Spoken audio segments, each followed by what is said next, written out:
Hello. Hello.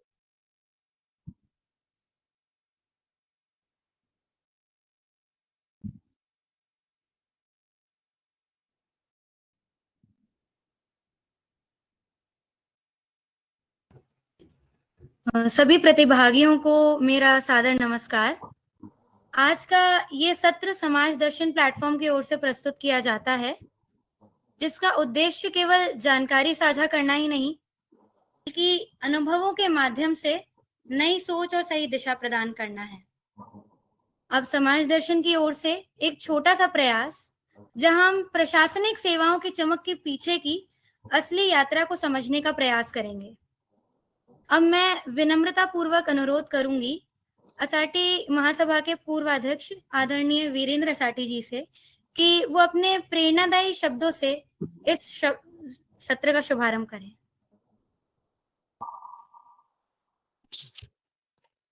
जी, आप सबको नमस्कार। आवाज आ रही है क्या? यशु, आवाज आ रही है? जी। आप सबको नमस्कार। और ये असाटी समाज दर्शन के द्वारा जो एक अभिनव प्रयोग वेबिनार के रूप में आज जो है जिसका आगाज किया जा रहा है, और ये वास्तव में हम वो प्रतिभाएं जो मल्टी टैलेंटेड हैं उनको एक ऐसी दिशा देने का प्रयास है जिसकी आवश्यकता वर्तमान में समाज को है।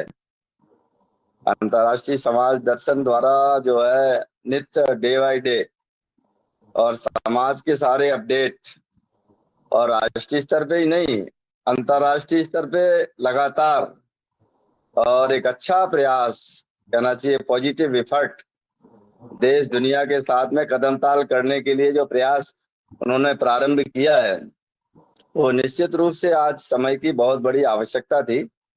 और उस दिशा में ये असाटी समाज दर्शन निरंतर आगे बढ़ रहा है, और ये वेबिनार भी जो है उस समय की आवश्यकता का एक पॉजिटिव एफर्ट है।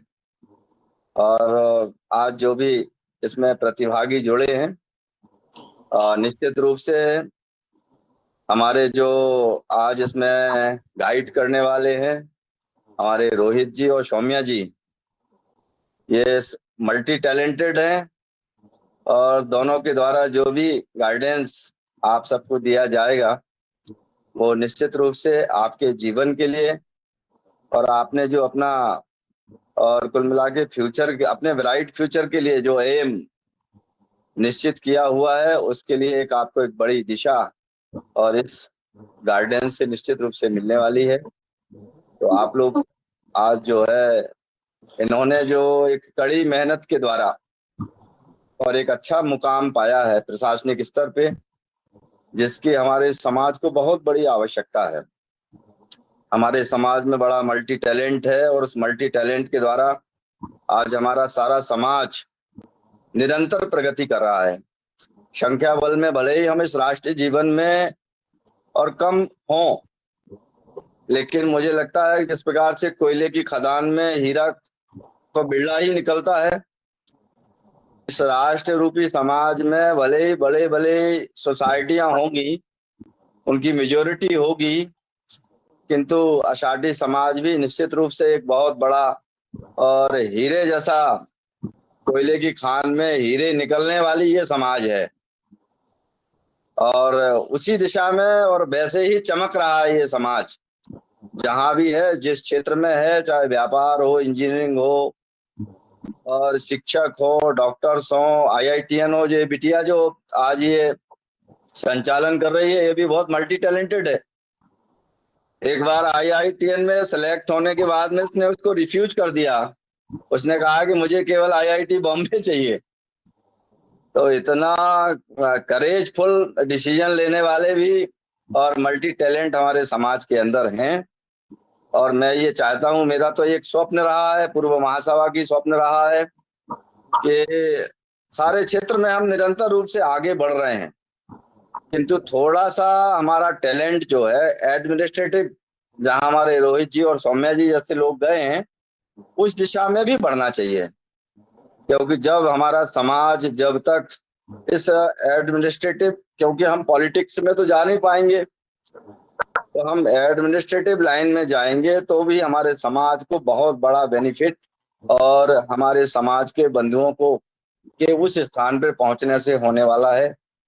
तो निश्चित रूप से आज के इस वेबिनार का लाभ और ऐसे प्रतिभागी जो है, ऐसे मल्टी टैलेंटेड हमारे और छात्र छात्रा जो है, ऐसे गाइड होके और उस दिशा में भी मूव करेंगे तो निश्चित रूप से हमारे समाज को एक बड़ा लाभ होगा।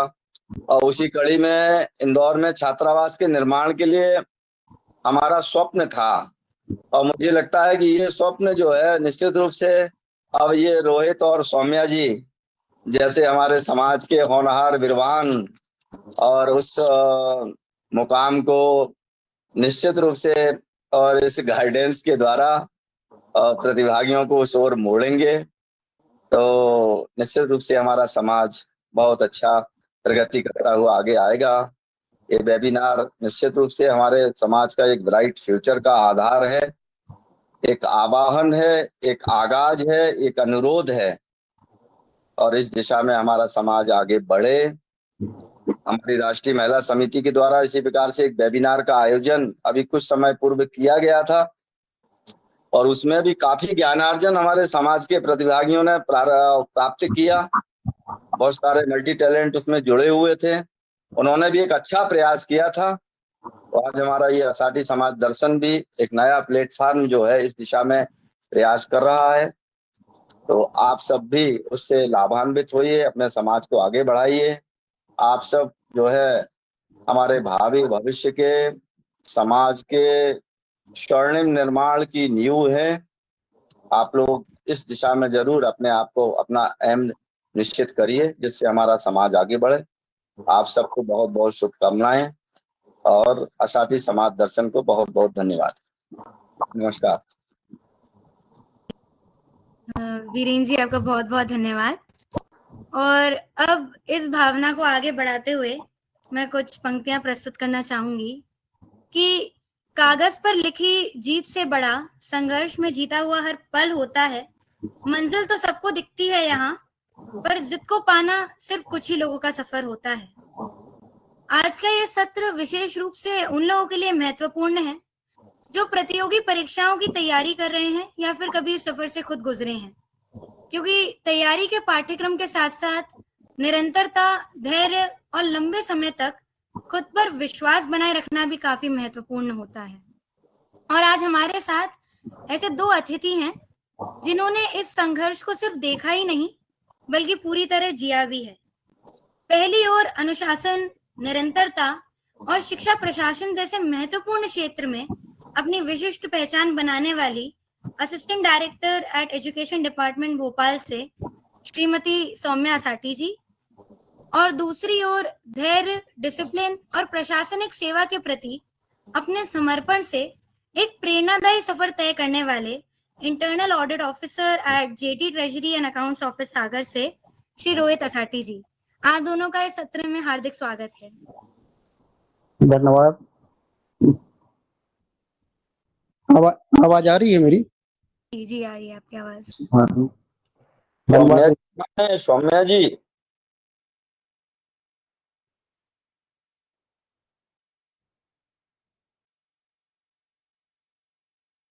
मुझे सुन पा रहे हैं? जी जी, थैंक यू रेशो। तो आप लोगों से एक सवाल है कि आइस ब्रेकिंग सवाल है कि आप लोगों को अभी भी आपके पुराने नाम से ही बुलाते हैं या फिर आप लोगों का ऑफिसर ट्रीटमेंट शुरू हो गया है घर पे?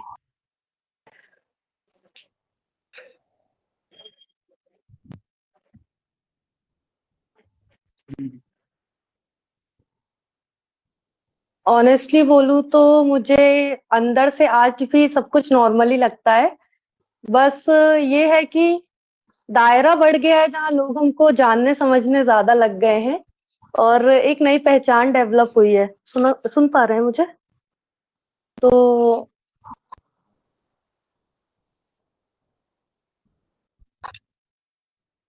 बस एक पहचान का हमारा क्षेत्र बड़ा है, मुझे लगता है बाकी सारी चीजें नॉर्मल है और हम जितना ज्यादा ग्रास डाउन टू अर्थ रहेंगे या फिर जितना ज्यादा नॉर्मल रहेंगे, चीजें उतनी ज्यादा बेटर होती है मुझे लगता है। तो मेरे लिए ऑलमोस्ट चीजें नॉर्मल है।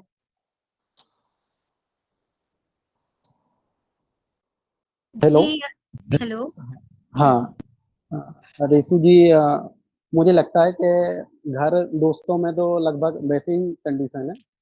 अ, और अगर जैसे देखा जाए रिश्तेदारों में या और जो अन्य लोग हैं जो जानते हैं, तो उनमें जरूर एक ऑफिसर ट्रीटमेंट मिलने लगा है। तो बस इतना ही है, दायरा ही बढ़ गया है, जैसे सौम्या जी कह रही हैं। तो एक दायरा ही बड़ा है।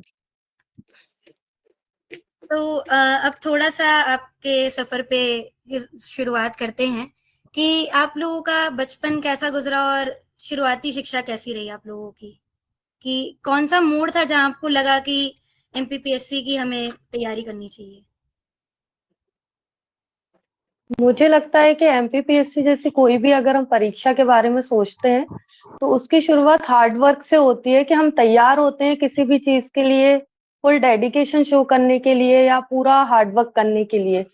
तो जब हम बचपन में ही अगर हमारे अंदर वो डेडिकेशन और हार्ड वर्क होता है, तो शायद हम डिसाइड कर लेते हैं कि हाँ, हम ये कर सकते हैं और हमें ये करना है। तो वहां से मेरा था कि मुझे सिविल सर्विसेज में जाना है स्कूल टाइम से ही। पर ना तो हमारे पास दिशा थी और ना ही शायद ऐसा कोई बताने वाला था। बस ये था कि मेरे पापा सिविल सर्विसेज में थे, तो मुझे एक बेसिक ग्राउंड मिला है कि हाँ, कहाँ से कर सकते हैं। उन्होंने चीजें पता की, बताया, गाइड किया। तो वहां से था बेसिकली। फिर ग्रेजुएशन के बाद मैंने क्लियरली, मैं श्योर थी कि मुझे पीएससी ही करना है, एमपीपीएससी।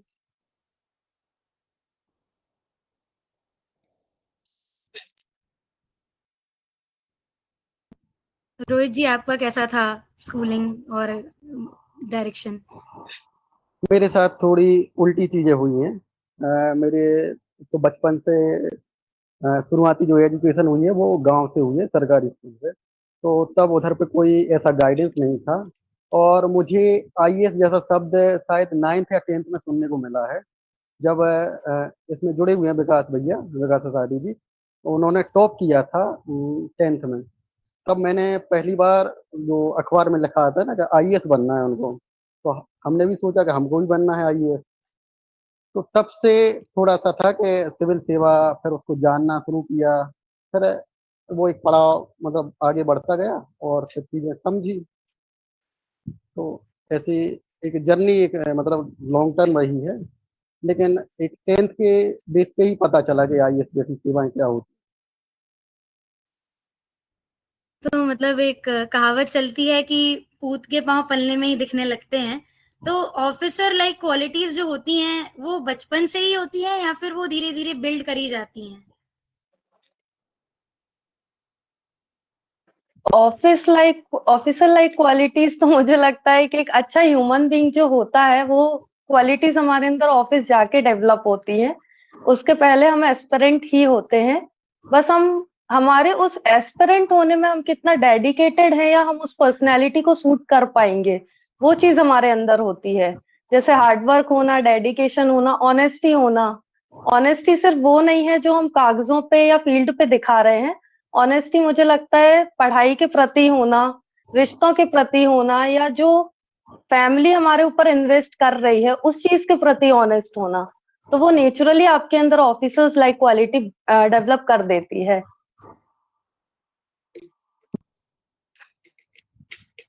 आप लोग की टाइमलाइन पे आते हैं कि आप लोगों ने एमपीपीएससी की तैयारी कब शुरू करी थी और आपकी जर्नी कैसी रही थी।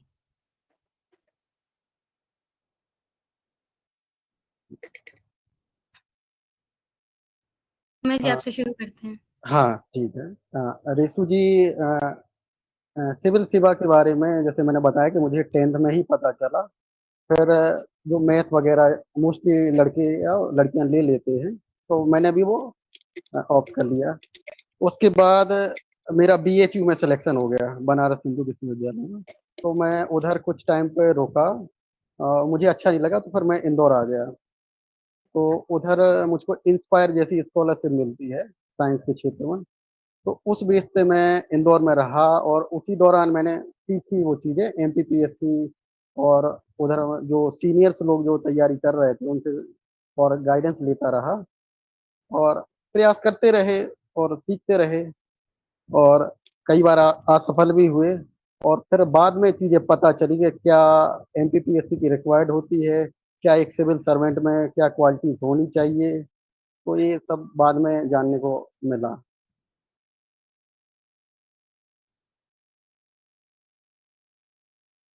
हेलो। सौम्य जी, आपका सफर कैसा रहा? रोहित जी ने तो बताया कि उनको कैसा स्टार्ट हुआ।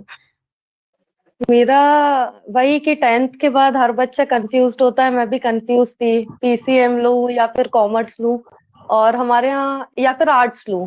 तो क्योंकि मोस्टली स्कूल्स में आर्ट्स होती नहीं है तो मेरे लिए ऑप्शन कॉमर्स बचता था, क्योंकि मेरा था कि कॉम्पिटिटिव एग्जाम्स की लाइन में मैं जाऊंगी या गवर्नमेंट सेक्टर में जाऊंगी। तो इसलिए उस टाइम पे मैंने कॉमर्स लेना ठीक समझा। फिर आफ्टर 12th एक पीएससी के लिए भी, क्योंकि एक या कोई भी एग्जाम हम देते हैं तो एक basic graduation degree is must. तो उस टाइम पे मैंने बीकॉम मैनेजमेंट ऑनर्स किया आफ्टर 12th। और फिर उसके बाद मैंने इन द ईयर 2018 से मैंने कंटिन्यूअसली एमपीपीएससी के लिए प्रिपेयर करना शुरू कर दिया था। तो आप लोगों ने अपने इनिशियल फेसेस बताए।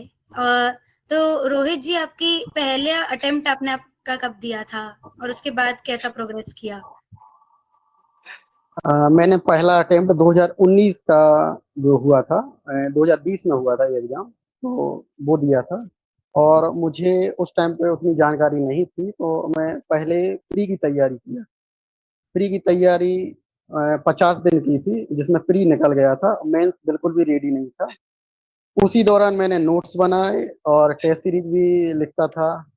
फिर वो लॉकडाउन जैसा दौर आया तो एक लंबा समय हो गया उसमें, तो शुरुआती अटेम्प्ट मेरा 2019 का रहा।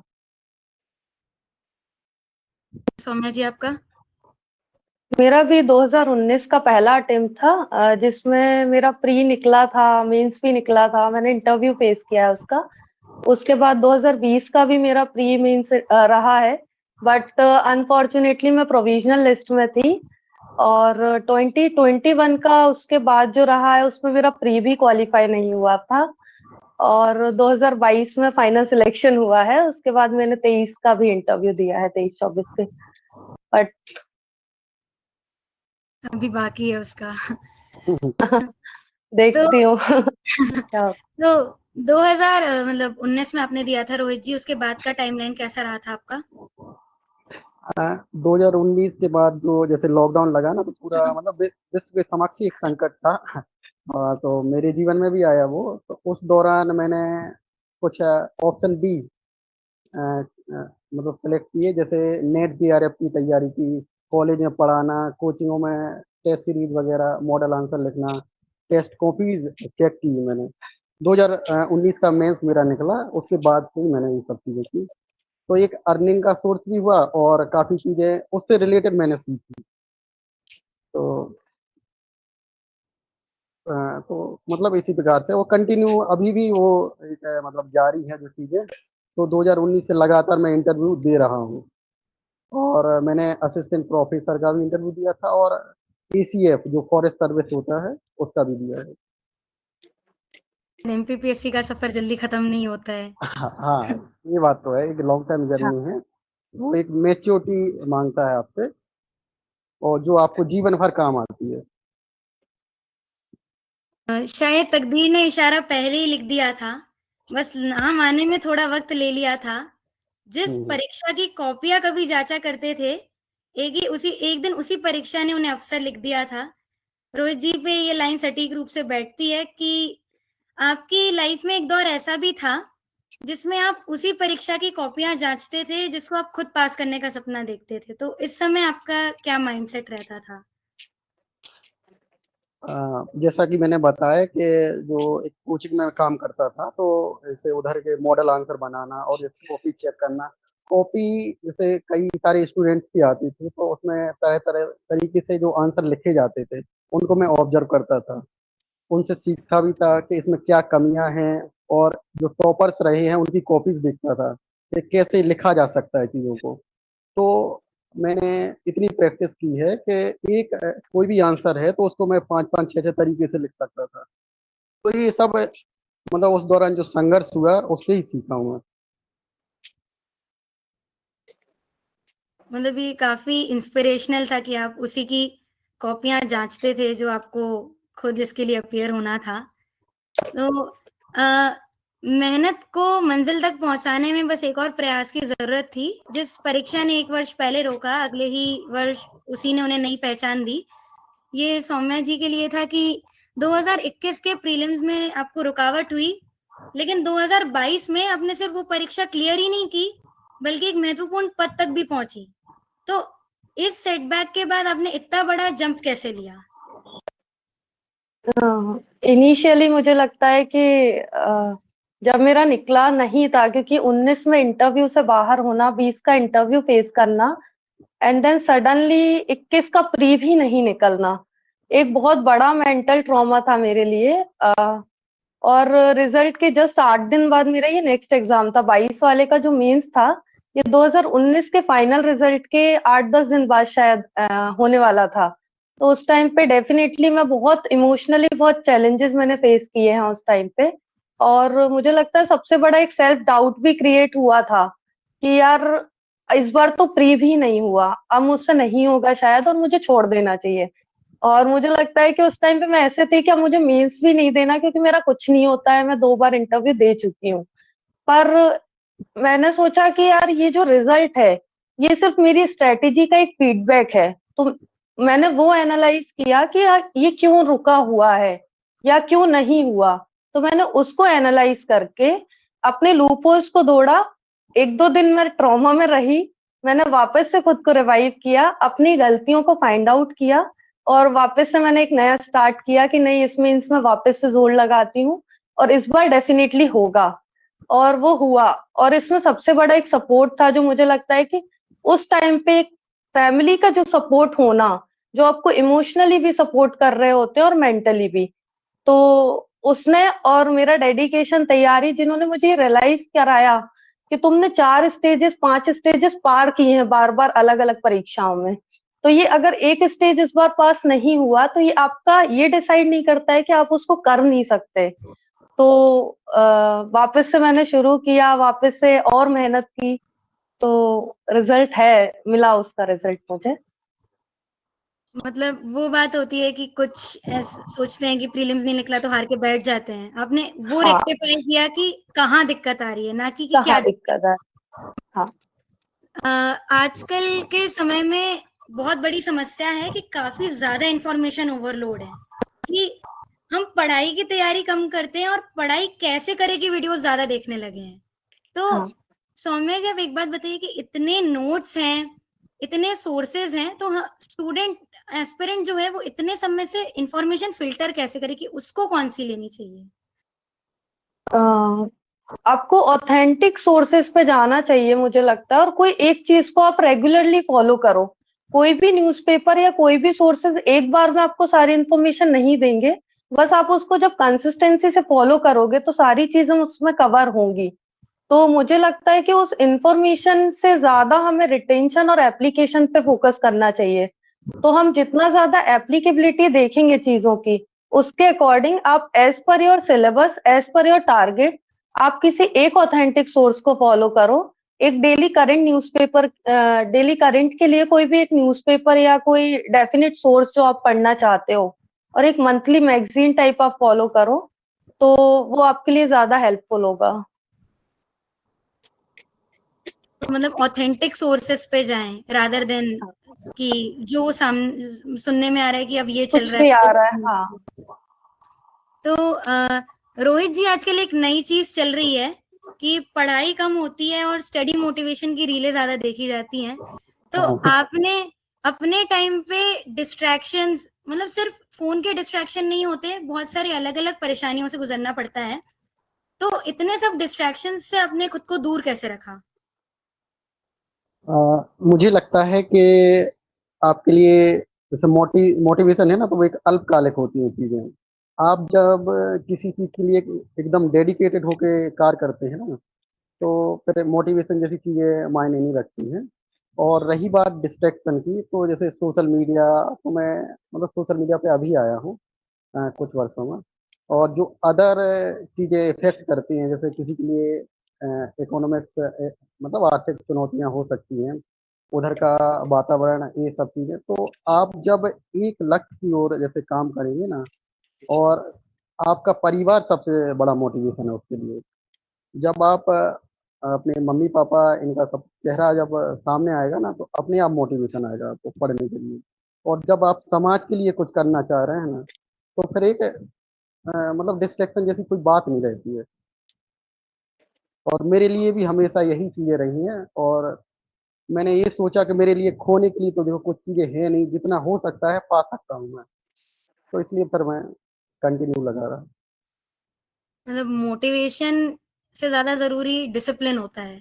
हाँ, डिसिप्लिन। तो अब थोड़ा-सा स्ट्रक्चर्ड बातचीत करते हैं कि आप लोगों का टाइम टेबल कैसा रहता था कि पढ़ाई करना, रिवीजन करना और विश्राम, मतलब इन सब में आपने संतुलन कैसे बिठाया? कितने, वो एक सवाल हमेशा चलता है कि कितने घंटे पढ़ना चाहिए? तो इस सवाल का आप लोग क्या आंसर देना चाहेंगे?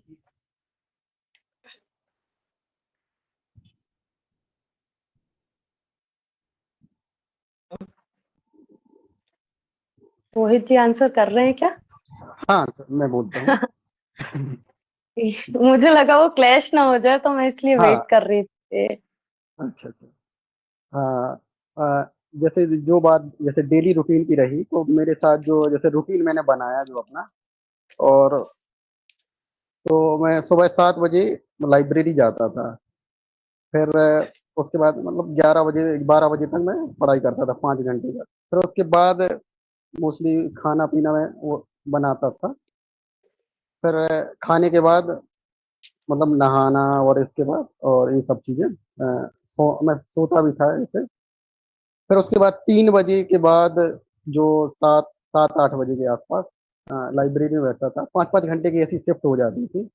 फिर उसके बाद फिर वो शाम का खाना, और फिर रात में 12 बजे तक ऐसे लगभग 10-12 घंटे का पूरा दिन भर का हो जाता था।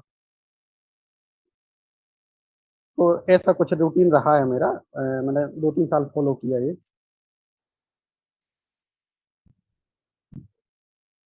सौम्या जी, आपका कैसा रूटीन था? हाँ, मेरा रूटीन बोलूं तो अगर मैं सच ही बताना है मुझे, तो मैं आवर्स काउंट करके कभी नहीं पढ़ा है मैंने। मैंने अपना टारगेट डिसाइड किया है, या तो वो टारगेट 4 घंटे में पूरा हुआ है तो मैंने बचे हुए एक्सेस टाइम में अपना कुछ एक्स्ट्रा पढ़ा है, या जो हम करना चाहते थे कि रिवाइज किया या चीजें करी हैं। पर मेरा जो रूटीन था वो एक दिन पहले डिसाइड हो जाता था कि मुझे नेक्स्ट डे इतना कवर करना है।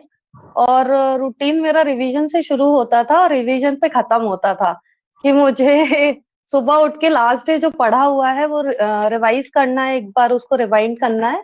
और दिन भर जो पढ़ती थी उसको शाम को रिवाइंड करती थी। और टॉपिक वाइज और सिलेबस वाइज मैंने चीजों को ऑर्गेनाइज किया था कि मुझे कितने दिनों में किस सब्जेक्ट को कवर करना है। तो उसके अकॉर्डिंग हम टॉपिक सिलेक्ट कर लेते थे कि इधर से इधर तक मैं दिन भर में कवर करूंगी। अब वो कभी 4 घंटे होता था तो मैं खुद को ट्रीट दे देती थी, घूमने जाना, किसी से मिलना या बात करना।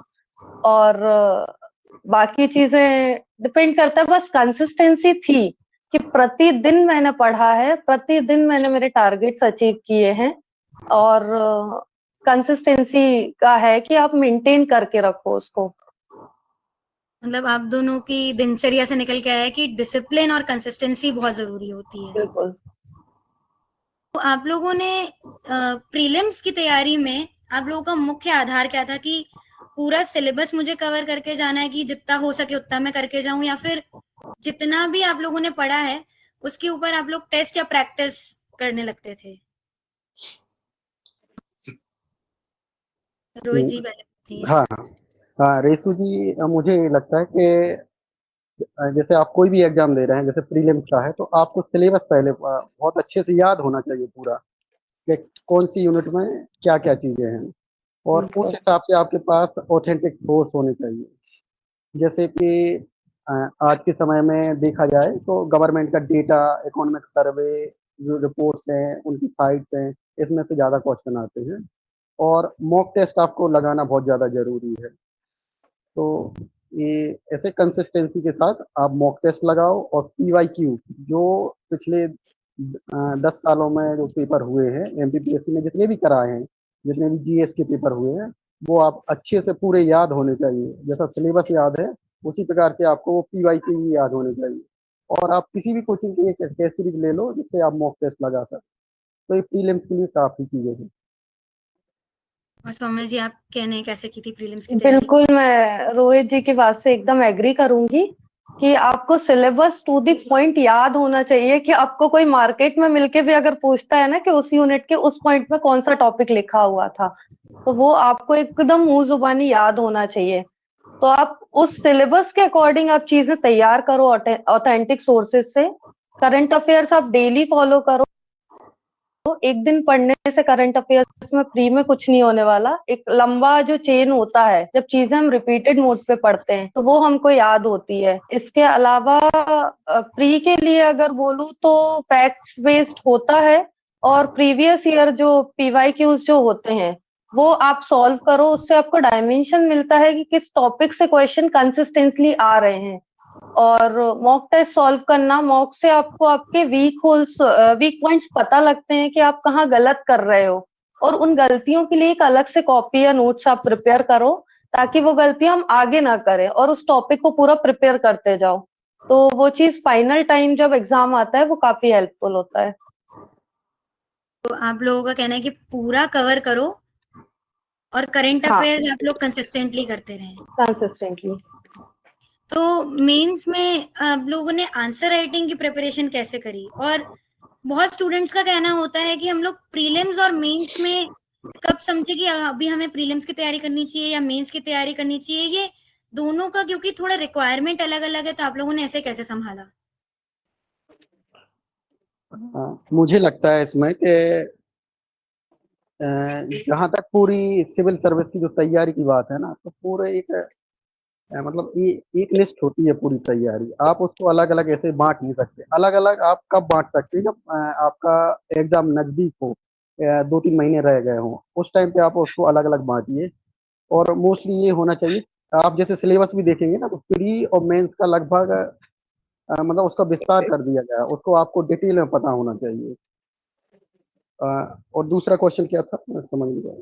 कि आपने आंसर राइटिंग की प्रिपरेशन कैसे करी? हाँ, आंसर राइटिंग के लिए मैंने मतलब एक डेली आंसर राइटिंग ऐसा कोर्स चलता था उधर कोचिंग में, जहाँ पे मैंने जो टेस्ट सीरीज के मॉडल आंसर बनाए थे, उधर पे पहले मैंने आंसर राइटिंग सीखी थी। तो 1 साल के आसपास मैंने की वो आंसर राइटिंग, फिर वो ऐसे लॉकडाउन जैसी सिचुएशन बनी, फिर मैंने टॉपर्स की कॉपी देखी और बहुत सारे एनालिसिस किए, कॉपी चेकिंग की, तो उससे बहुत सारे डायमेंशन पता चले कि ऐसे भी लिख सकते हैं आंसर को। और जैसे मेंस में है ना, तो 2 मार्कर, 7 मार्कर, 11 मार्कर, जैसे अलग अलग टाइप के क्वेश्चन आंसर आते हैं, तो आप उनको अलग अलग वे में टू द पॉइंट लिखने की कोशिश कीजिए। जैसे मैं आपको एक उदाहरण बताना चाहूंगा कि एक 11 मार्कर अपन जैसे आंसर लिखें, तो उसमें आपको इंट्रो देना पड़ेगा 2-3 लाइन का। फिर आपको जो क्वेश्चन में पूछे गए हैं ना उसके सब पार्ट करने पड़ेगा, उसको बराबर वेटेज देना पड़ेगा। और लास्ट में आपको उसका कंक्लूजन वो 2-3 लाइन में वो भी पॉजिटिव होना चाहिए, और जो डेटा है वो गवर्नमेंट का डेटा होना चाहिए। तो इस प्रकार से आप एक 11 मार्कर एक आंसर लिख सकते हैं। और 7 मार्कर के लिए आप 1 लाइन का इंट्रो दीजिए, और नौ, जैसे कुल मिला के 9 लाइनें आती हैं, तो आप 7 से 8 लाइन आप टू द पॉइंट लिखिए उनको, और लास्ट में 1 लाइन का कंक्लूजन दीजिए उसमें, और वो भी पॉजिटिव रहे।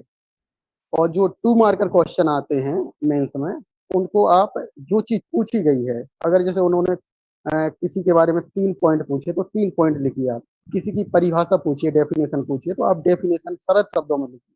तो इस प्रकार से आप मेंस की आंसर राइटिंग कर सकते हैं। सौम्य जी, आप क्या ऐड ऑन करना चाहेंगे इसमें?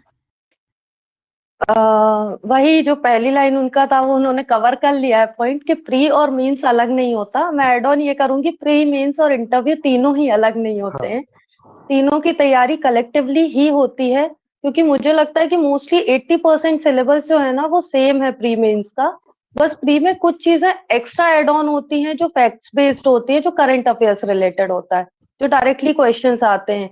उसके लिए हम प्री एग्जाम के 1 महीने 1.5 महीने पहले से भी हम प्रिपेयर करें तो काफी होता है। बाकी मुझे लगता है कि पूरी प्रिपरेशन का जो दौर होता है वो प्री और मेंस आपको कलेक्टिवली ही तैयारी करनी पड़ेगी, क्योंकि जब तक हमको प्री के लिए फैक्ट्स मांगता है और मेंस के लिए फैक्ट्स प्लस कंसेप्ट दोनों मांगता है, तो मुझे ऐसा लगता है कि फैक्ट्स आपको तब याद होंगे जब आपको कंसेप्ट पता होगा। तो उसकी तैयारी पूरी कलेक्टिव ही होती है। बस जो लास्ट का टाइम होता है, जब प्री एकदम सर पे आ चुका होता है और आपके पास 1-1.5 महीने का टाइम होता है, उस टाइम पे आप एक्सक्लूसिवली सिर्फ फैक्ट्स फोकस कर सकते हैं और प्री बेस्ड पढ़ाई कर सकते हैं। जो एक्स्ट्रा टॉपिक्स है उसका, बाकी सब एक साथ ही होता है, कलेक्टिव होता है। जैसे मैं एक मतलब एक तथ्य और ऐड करना चाहूंगा इसी के मतलब उसमें, कि जैसे आप देखना प्री किन बच्चों का निकलता है। प्री उन बच्चों का ज्यादा निकलता है जिन्होंने मेंस की तैयारी पहले कर चुके हैं। वो बच्चे लगभग 4 से 5 नंबर प्लस हमेशा रहते हैं जिन्होंने मेंस की तैयारी पहले करके रखी है। तो हम मतलब उसका एक यही है कि कलेक्टिवली होती है तैयारी दोनों की। मतलब आप दोनों की बातों से निकल के आया कि उसको अलग अलग ग्रुप में तैयारी को ना बांटें, बल्कि उसको कलेक्टिवली करें, कलेक्टिव। और बिल्कुल जब एंड में आप पहुंचे तब उसके पेपर वगैरह देके आप एनालिसिस करें। तो आप लोगों ने इंटरव्यू में अनएक्सपेक्टेड क्वेश्चंस, जिनका आपको लगा ही नहीं था पूछे जाएंगे, ऐसे क्वेश्चन से कैसे डील किया, और कॉन्फिडेंस और ओवर कॉन्फिडेंस के बीच में बहुत हल्की सी लाइन होती है, आपने उसे कैसे संभाला? हाँ, मुझे लगता है कि ओवर कॉन्फिडेंस तो शायद हमको पता नहीं होता है कि हम कब कॉन्फिडेंस से ओवर कॉन्फिडेंस पे पहुंच गए हैं। पर मुझे लगता है जब हम प्री और मेंस निकाल के इंटरव्यू तक पहुंचते हैं ना, तो कहीं ना कहीं हमारे अंदर एक कॉन्फिडेंस होता है कि 2 स्टेप्स में निकाल के आई हूं, तो यार मेरे अंदर कुछ तो होगा। जो मैं 2.5 लाख बच्चों में उन 20,000 में शामिल हूँ जो आज उस आयोग के अंदर, उस गेट के अंदर एंटर हो रहा है, तो वो नेचुरली हमारे अंदर कॉन्फिडेंस लेके आता है। बट मुझे लगता है जब हमारे गोल्स और टारगेट्स क्लियर होते हैं ना, कि मुझे सिलेक्शन चाहिए है, मेरा कोई भी चीज सामने वाले को या बोर्ड मेंबर्स के लिए कोई भी चीज नेगेटिव नहीं जानी चाहिए, तो जब ये चीज क्लियर होती है तब मुझे लगता है कि वो मुझे बचा लेती है ओवर कॉन्फिडेंस पे जाने से, कि बीइंग ऑनेस्ट। और एक और क्वेश्चन था कि अनएक्सपेक्टेड क्वेश्चंस जो होते हैं उनको कैसे डील करते हैं, तो उसका एक ही आंसर है कि be real and be honest. उसने मुझे ऐसे अनएक्सपेक्टेड क्वेश्चंस को डील करने में हेल्प किया था कि फॉर एग्जांपल मुझसे कुछ कुछ बक्सवाहा में जो डायमंड था रियो टिंटो कंपनी, उससे रिलेटेड कुछ क्वेश्चंस आए थे। But it's all about presence of mind, और आप जो पुराना आपका नॉलेज होता है आप उसके बेसिस पे उस टाइम पे मॉड्यूल करके आंसर दे सकते हो। बस इररिस्पेक्टिव कि वो अनबायस नहीं होना चाहिए, वो गवर्नमेंट के खिलाफ में नहीं होना चाहिए, और तीसरी चीज उसमें हवाबाजी नहीं होनी चाहिए, वो रियल होने चाहिए, कि हाइपोथेटिक ना हो कि ऐसा हो जाएगा ऐसा कर देंगे, नहीं। आपको जो उस टाइम पे समझ आ रहा है आप एकदम रियल होके बोल सकते हो कि हाँ ऐसा है, क्योंकि वो चीज हमारे फेस पे क्लियर दिख रही होती है। अगर हम झूठ बोलते हैं या हम फालतू की गप्पोबाजी करते हैं वहां पर, तो मुझे लगता है कि be real and be honest ऐसी कंडीशंस में। रोहित जी, आपको क्या लगता है इंटरव्यू में हाँ, कैसे डील करें? हाँ, सौम्या जी ने बिल्कुल सही कहा है कि सेम वही सिचुएशन बनती है जैसे आपके सामने कोई मतलब फर्स्ट सेकंड का कोई बच्चा हो और आप उसको जज कर लेंगे कि ये झूठ बोल रहा है कि सही बोल रहा है। तो सेम वही कंडीशन है कि वो प्रोफेसर लोग हैं वो, और मतलब रिटायर्ड प्रशासक लोग होते हैं, तो वो जज कर लेते हैं कि आप कहाँ झूठ बोल रहे हैं और कहाँ गप्पबाजी ये सब चीजें कर रहे हैं। तो आप वहाँ पे जितना ईमानदार रहेंगे, आप जितना मतलब ऑनेस्टी के साथ एक जवाब देंगे वो ज्यादा जरूरी है। जैसे अनएक्सपेक्टेड क्वेश्चन की बात है तो मुझसे उन्होंने मेरा सरनेम ही पूछ लिया था कि यसाटी कौन होते हैं। ये मेरे साथ भी आया था ये क्वेश्चन कि आप जैन होते हैं क्या। हाँ, और तो फिर वो इतिहास वगैरह पूछने लगे तो मुझे उसकी जानकारी नहीं थी, तो मैंने कहा इसके बारे में जानकारी मैं हासिल करूंगा। तो एक ऐसा अनएक्सपेक्टेड क्वेश्चन मुझे याद है कि मेहरा जी ने मुझसे पूछा था। तो मतलब आप लोगों ने जैसा बोला कि आप लोगों को रियल रहना चाहिए, और आप लोगों को मतलब बिल्कुल कॉन्फिडेंट रहना चाहिए कि आपको जो आता है सही आता है, और आप सच बोल देना चाहिए। हाँ, उसमें उसमें जैसे आपको नहीं आ रहा है तो एक सॉरी भी एक आंसर होता है। आप और बड़ी वो बड़ी हाँ, और वो सॉरी सुनना शायद उनको बहुत अच्छा लगता है। मेरे हाँ केस में मैंने 2 बोर्ड मेंबर्स के आंसर दिए, तीसरे वाले का मैं नहीं कर पाई और मैंने 3 बार उनको सॉरी बोला। और वो चीज़ उनके फेस पे दिख रही थी कि देखा मेरा नहीं बता पाई और तुम्हारा बता दिया था। हाँ तो वो चीज़ उनको अच्छी भी लगती है कि आप ठीक है, आप एक्सेप्टेंस है आपके अंदर कि आपको नहीं पता, तो इट्स ईज़ी कि आप सॉरी बोलो और आगे बढ़ो वैसा। मतलब ऐसा वो लोग ऐसा देखते हैं कि आप कितना सच बोल पाते हैं, आपकी पर्सनैलिटी कैसी है, रादर देन कि आपको कितना नॉलेज है। बिल्कुल। ये तो बात है। आप लोगों के इंटरव्यू का कोई ऐसा मोमेंट है जो आप लोगों को अभी तक याद आता हो कि अरे यार ये क्या बहुत अलग सा पूछ लिया इन्होंने, या ये तो एक्सपेक्ट ही नहीं किया था। हाँ मेरे साथ सॉरी हाँ, बोलिए बोलिए। रोहित जी, आप कंटिन्यू कीजिए। हाँ, जैसे मैंने 2019 का जो इंटरव्यू दिया था, तो मैंने उसमें जीआरएफ भरा। तो अब जीआरएफ होता है इसके लिए, प्रोफेसर के लिए नेट के बाद जीआरएफ होता है। तो मैं सोच रहा था कि पॉलिटिकल साइंस और जीआरएफ पे क्वेश्चन ज्यादा बनेगी, और शुरुआत में उतनी गाइडेंस नहीं मिली मुझको। तो और उन्होंने मेरा जब देखा कि होलकर से इन्होंने बीएससी किया है मैथ से, तो फिर वो मैथ पूरा इंटरव्यू मैथ पे चला, वैदिक गणित पता नहीं क्या क्या, मतलब इंडियन नॉलेज सिस्टम से उन्होंने रिलेट की चीजें। तो वो इंटरव्यू मेरा इसलिए खराब हो गया था। और सौम्य जी आपके इंटरव्यू में कुछ? मेरा शायद मुझे नहीं पता वो पॉजिटिव गया था नेगेटिव, पर मेरा जिसमें सिलेक्शन हुआ है 22 वाले का, मुझे 2 इंसिडेंट्स याद है। एक मेरा हॉबी में मैंने सुडोकू सॉल्व करना लिखा था कि मुझे सुडोकू सॉल्व करना अच्छा लगता है। और तैयारी के दौरान मेरी प्रैक्टिस छूट गई थी और मैंने 2-3 महीने सॉल्व नहीं किया था।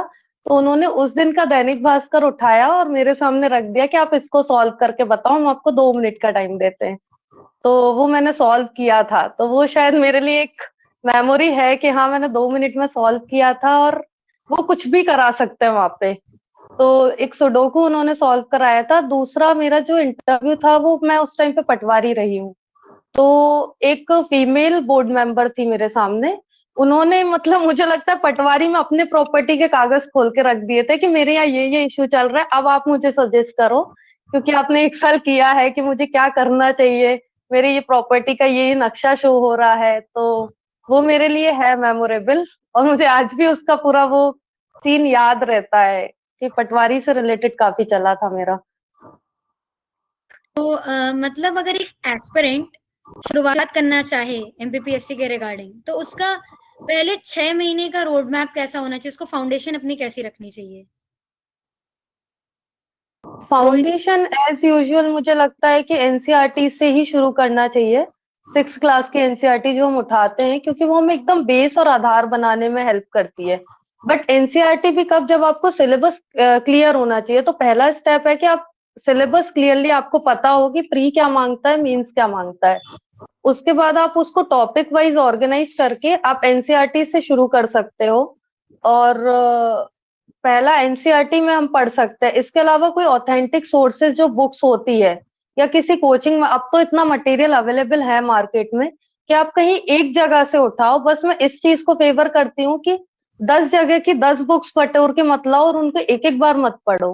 किसी एक जगह का मटेरियल या एक बुक को उठा के लाओ और उसको 10 बार पढ़ो।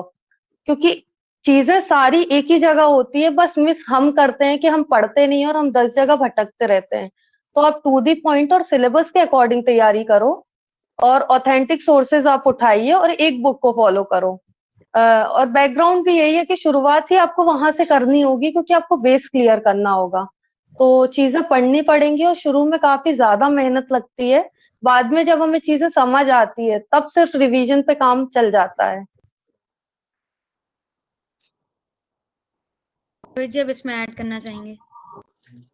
मैं भी सौम्या जी ने बिल्कुल सही कहा है कि एनसीईआरटी आपका एक फाउंडेशन बनाती है। साथ ही साथ आपको कुछ रिलेवेंट जो ऑथेंटिक बुक आती हैं वो पढ़नी चाहिए। वो एनसीईआरटी का ही एक मतलब सारगर्भित निचोड़ होती हैं। और उस दौरान आपको एक चीज करनी चाहिए कि आप शॉर्ट नोट्स बनाइए जो आपकी परीक्षा के टाइम बहुत ज्यादा काम आते हैं। क्योंकि आप जब प्री या मेंस देने जाते हैं, मेंस लगातार 6 दिन होता है, तो आपको उस दिन उस टाइम पे जो रिवीजन करना है ना, तो उस दौरान ये शॉर्ट नोट बहुत ज़्यादा काम आते हैं। तो ये वही चीज़ है कि एनसीईआरटी पढ़िए, उससे फाउंडेशन बनाइए, कुछ ऑथेंटिक बुक या किसी अच्छी कोचिंग के नोट्स ले लीजिए, उसमें से आप शॉर्ट नोट्स बनाइए।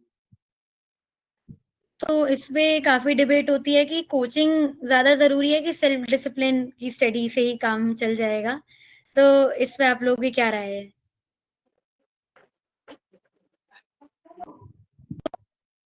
सौम्य जी क्या कहना चाहेंगी? मैं यही बोलूंगी कि सेल्फ स्टडी के बिना सिलेक्शन तो पॉसिबल नहीं है। सेल्फ स्टडी ही आपके सिलेक्शन का मेन आधार होता है। पर सेल्फ स्टडी के लिए डायरेक्शन की बहुत जरूरत होती है। तो मैं ये नहीं बोलूंगी कि कोचिंग इम्पोर्टेंट है, पर आपके लिए डायरेक्शन बहुत इम्पोर्टेंट है। अब वो डायरेक्शन हो सकता है आपको कहीं और से मिल रहा हो, किसी सिलेक्टेड कैंडिडेट से मिल रहा हो, घर पे कोई आपको सीनियर हो जो आपको गाइड कर रहा हो, तो ठीक है। वरना अगर आपको कोचिंग से डायरेक्शन मिल रहा है तो आप कोचिंग भी परस्यू कर सकते हैं। It's all about direction and self study. तो दोनों चीजों से ही सिलेक्शन हो सकता है। तो मतलब डायरेक्शन जरूरी है, ये नहीं कि कोचिंग दे रही है या कोई और दे रहा है, हाँ बस आपके पास डायरेक्शन होनी चाहिए। जी। इसमें मैं एक चीज़ ऐड करना चाहूँगा कि आप जहाँ से भी डायरेक्शन ले रहे हैं, उसके ऊपर आपको डिपेंडेंट नहीं होना है। बहुत सारे बच्चे क्या करते हैं, जैसे कोई भी सर पढ़ा रहे हैं तो उनके ऊपर डिपेंडेंट हो जाते हैं कि हर एक चीज़ आप समझाओ उनको। आपको आज के जो पेपर और जो सब चीज़ें बदल रही हैं, उस हिसाब से आपको स्मार्ट वर्क करना पड़ेगा और इनोवेटिव चीज़ें करनी पड़ेंगी। अब जैसे मैं क्या-क्या करता था, जैसे प्री में मुझे 1 दिन में 10 टेस्ट भी लगाने हैं, तो मैं इनोवेटिव तरीके से उन 10 टेस्ट का मैं हल कर लेता था। और जैसे कोई भी आंसर है 4-4 5-5 प्रकार से लिखना, तो ये सब आपको खुद ही करना पड़ेगा।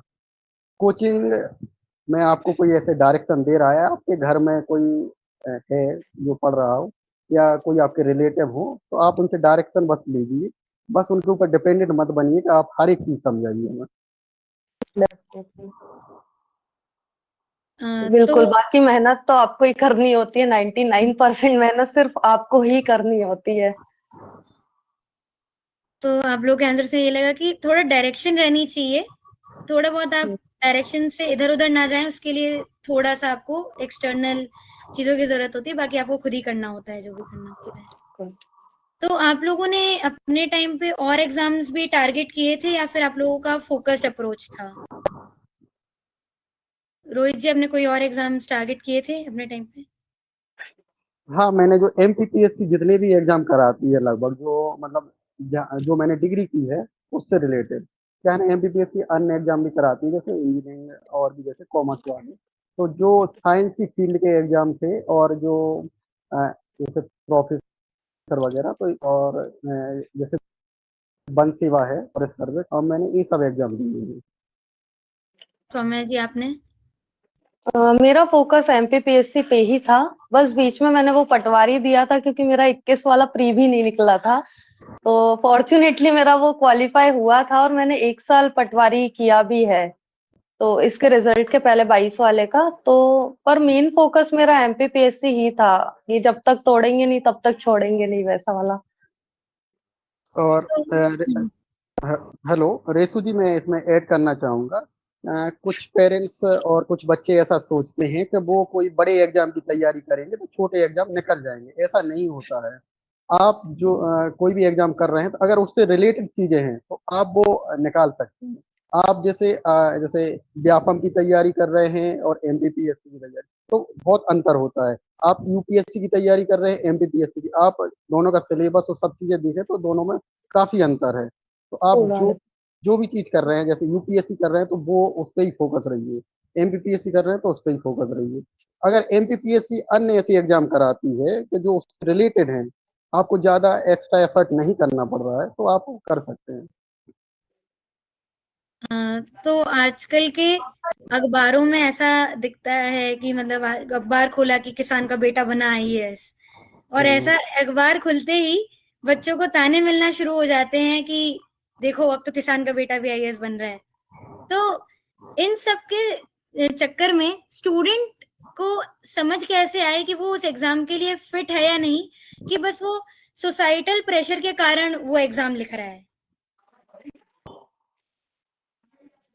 मुझे लगता है कोई भी एग्जाम सिर्फ सोसाइटल प्रेशर या किसी दूसरे के बोलने से नहीं निकलता है। सिलेक्शन का पहला स्टेप डिसीजन होता है, जहाँ पे आप डिसाइड करते हो कि मुझे ये एग्जाम की तैयारी करनी है। और वो सिर्फ और सिर्फ तब होता है जब आपके अंदर इनर विल होती है कि मैं ये कर सकती हूँ और मैं ये निकालना चाहती हूँ। तो वो चीज सिर्फ हार्ड वर्क पे डिपेंडेंट होती है कि आप मेहनत करने से नहीं बच रहे हो, तो वो आपको सिलेक्शन तक लेके जाती है। तो फिर वो मैटर नहीं करता कि उसके पिता सब्जी बेचते थे या किसान का बच्चा बन रहा है। कोई भी बच्चा जो मेहनत कर रहा है वो बन सकता है।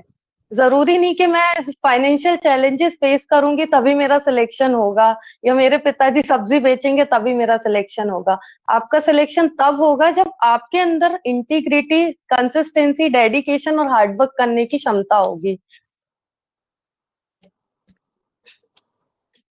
तो रोहित जी, आप क्या कहना चाहेंगे कि बच्चा कैसे समझे कि वो एमपीपीएससी के लिए फिट है? मुझे ये लगता है कि ये सब न्यूज़पेपर में जो खबरें आती है कि किसान का बच्चा और ये सब मतलब रिक्शा चालक का ये बच्चा निकला, ये आप देखेंगे तो कोई अपवाद ही होंगे, 1-2%। आप पूरा सिलेक्शन जो एक वो निकालेंगे, इंग्लिश निकालेंगे, उसका रेशियो निकालना, वो बच्चे मोस्टली अच्छी जगह से पढ़े होंगे, उनका फाइनेंशियल बैकग्राउंड बहुत अच्छा होगा, उनको बहुत अच्छी एक डायरेक्शन दी गई होगी, वो बच्चे ज्यादा सेलेक्ट होते हैं। लगभग 90%। वो 10% या इतने ही होंगे जो मतलब चैलेंजेस या किसी अपवाद स्वरूप वो निकल गए हैं बच्चे। और एक कोचिंग वाले और जो भी अन्य जो एजेंसी है वो इसका फायदा लेती है, क्योंकि आप देखें कि इंडिया की मोस्टली पॉपुलेशन एक निम्न मध्यम वर्ग की है, तो उनको टारगेट करते हैं वो। तो और जो रही तैयारी करने की, तो अगर बच्चे में ललक होगी और ऐसा उसको माहौल मिलेगा तो वो खुद तैयारी कर लेगा। आप कितना भी उसको पढ़ाने की कोशिश करेंगे वो नहीं पढ़ पाएगा। तो इस पे मैं कहना चाहूंगी कि मंजिल उन्हीं को मिलती है जिनके सपनों में जान होती है। पंखों से कुछ नहीं होता, हौसलों से उड़ान होती है। तो सौम्या जी, आपसे एक सवाल है कि आपने डीएसपी जैसे ऑप्शन को ठुकरा दिया था जबकि आपके मार्क्स क्वालिफाइंग से ऊपर थे, तो इसके पीछे की कहानी आप हमें बता पाए? डेफिनेटली डीएसपी एक डिग्निफाइड और काफी अच्छी पोस्ट है, पर मेरा डीसी के बाद मतलब पहला प्रेफरेंस ऑब्वियसली डीसी था। उसके बाद डीएसपी लोग जनरली भरते हैं, जो मैंने नहीं भरा था। उसका रीजन ये है कि मैं पॉलिसी मेकिंग में और मैं समाज से जुड़ के काम करना चाहती थी। तो मेरे नेचर के अकॉर्डिंग या जो मैंने पर्सनैलिटी को अकॉर्डिंग में सूट करता था या जो मैं करना चाहती थी, तो मुझे लगा मैं समाज में एकदम ग्राउंड से जुड़ के काम करूंगी। तो वो या तो मैं डीसी रह के कर सकती हूँ या फिर मैं शिक्षा विभाग, क्योंकि उसमें हमारे समाज का जो आधार होता है वो स्कूली शिक्षा होती है। और वो बच्चे, और आज भी मुझे लगता है एक सरकारी स्कूल की जब इमेज हमारे सामने आती है तो लोगों के मन में ऐसा होता है, अरे सरकारी में नहीं पढ़ना या सरकारी में नहीं पढ़ाना, या बताओ ये बच्चा सरकारी से पढ़ के निकला है। तो मुझे वो सरकारी स्कूल का जो है एक सिस्टम, उसमें मैं कुछ कंट्रीब्यूट करना चाहती थी, कुछ चेंज कर लाना चाहती थी। तो इसीलिए मैंने इसको प्रायोरिटी पे रखा था, एजुकेशन डिपार्टमेंट को। मतलब काफी रिमार्केबल है, बहुत ही कम लोग ऐसा कर पाते हैं। तो रोहित जी, आपके अकॉर्डिंग किसी एस्पिरेंट का प्लान भी होना चाहिए या नहीं? मतलब कुछ लोग इसे डिस्ट्रैक्शन की तरह देखते हैं और कुछ लोग सोचते हैं कि ये स्टेबल आपको एक लाइफ देता है। तो आपके अकॉर्डिंग एक एस्पिरेंट को क्या करना चाहिए और आपने अपने टाइम पे क्या किया था? मुझे लगता है रेसू जी के प्लान बी, जब आप ज्यादा ही चुनौतियों से जूझ रहे हो, जब आपके लिए मतलब खोने को चीजें कुछ ना हो, तब आपको ये मतलब डिसाइड करना चाहिए कि आप प्लान बी कर सकते हो। प्लान बी कैसा होना चाहिए? ये आपका उससे रिलेटेड होना चाहिए, एकदम वो ना हो, नॉर्थ पोल और साउथ पोल जैसी चीजें ना हो, तो आप उसमें भटक सकते हैं। और जो मैंने भी ऑप्ट किया जो प्लान बी, वो उससे ही रिलेटेड चीजें थी। जैसे मैं अन्य जगह से जैसे काम भी करता था, कॉलेज में पढ़ाता था, तो वो पढ़ाने की चीजें या जो पॉलिटिकल साइंस पढ़ाता था मैं, तो वो सेकंड पेपर से रिलेट करती थी, ऐसे से रिलेट करती थी पेपर 6 से। और मुझे एक और ऑप्शन, जैसे प्रोफेसर के लिए भी एक ऑप्शन खुला, मैं नेट और जेआरएफ निकाला उससे, तो एक उससे रिलेटेड है, एमपीपीएससी वही एग्जाम कराती है। जैसे आप प्रोफेसर का भी पेपर देखें ना, तो पहले 50 क्वेश्चन आपके जीएस के रहते हैं, जो आपके प्री के लगभग वैसे ही लेवल रहता है उनका। तो उससे रिलेटेड चीजें आप प्लान बी में आप ऑप्ट कर सकते हैं। तो प्लान बी उसके अकॉर्डिंग देखना चाहिए कि आपकी कैसी लाइफ सिचुएशन है। होने को हाँ कुछ भी नहीं है तो आप जा सकते हैं उसके लिए, या फिर उसके आसपास के कुछ ऑप्शंस देख सकते हैं। तो हाँ कुछ इंतजार इतने लंबे हो जाते हैं कि एस्पिरेंट तैयारी से ज्यादा धैर्य सीख जाता है। कि एमपीपीएससी में डिले काफी कॉमन होते हैं रिजल्ट में, तो अनसर्टेनिटी फेलियर से ज्यादा एग्जॉस्टिंग हो जाती है बच्चों के लिए। तो आप लोगों ने इस फेज को मेंटली हैंडल कैसे किया? कोई भी तैयारी बहुत सारा पेशेंस मांगती है, और पीएससी इसके लिए बदनाम है कि अगर आप पीएससी में जा रहे हो मतलब आपके बच्चे का 5-6 साल तो जाने वाला है। तो वो डेफिनेटली मांगता है, पर मुझे लगता है कि एमपीपीएससी जैसा एक जो संवैधानिक बॉडी है, तो वहां पे चीजें डिले हो सकती हैं, पर कैंसिल या एकदम अनसर्टेन नहीं, अनसर्टेनिटी है पर वो चीज डिले हो सकती है, पर ऐसा नहीं है कि वो डिनाई होगी। तो अगर आप पेशेंस रखते हो, कंटिन्यूअसली आप खुद को तैयारी में इन्वॉल्व रखो। और जैसा जो पिछला, अगर रोहित जी का एक एग्जांपल है जो लोग फॉलो कर भी सकते हैं कि प्लान बी आप उससे कनेक्टेड, जो प्लान ए से कनेक्टेड प्लान बी है, आप उसको फॉलो कर सकते हो। तो आपके पास एक ऑप्शन है कि आपकी तैयारी भी कंटिन्यू है। और मैंने खुद भी, क्योंकि पटवारी ऑप्ट किया था, बीच में मैंने एग्जाम दिया है, मैंने जॉब की है, तो कहीं ना कहीं उससे रिलेटेड आप तैयारी कर सकते हो, बट मेन फोकस आपका क्लियर होता है। फैमिली सपोर्ट, सेल्फ बिलीव और पॉजिटिविटी, ये तीनों चीजें हैं जो उस टाइम पे आपको रखनी पड़ेगी। और पेशेंस ढेर सारा।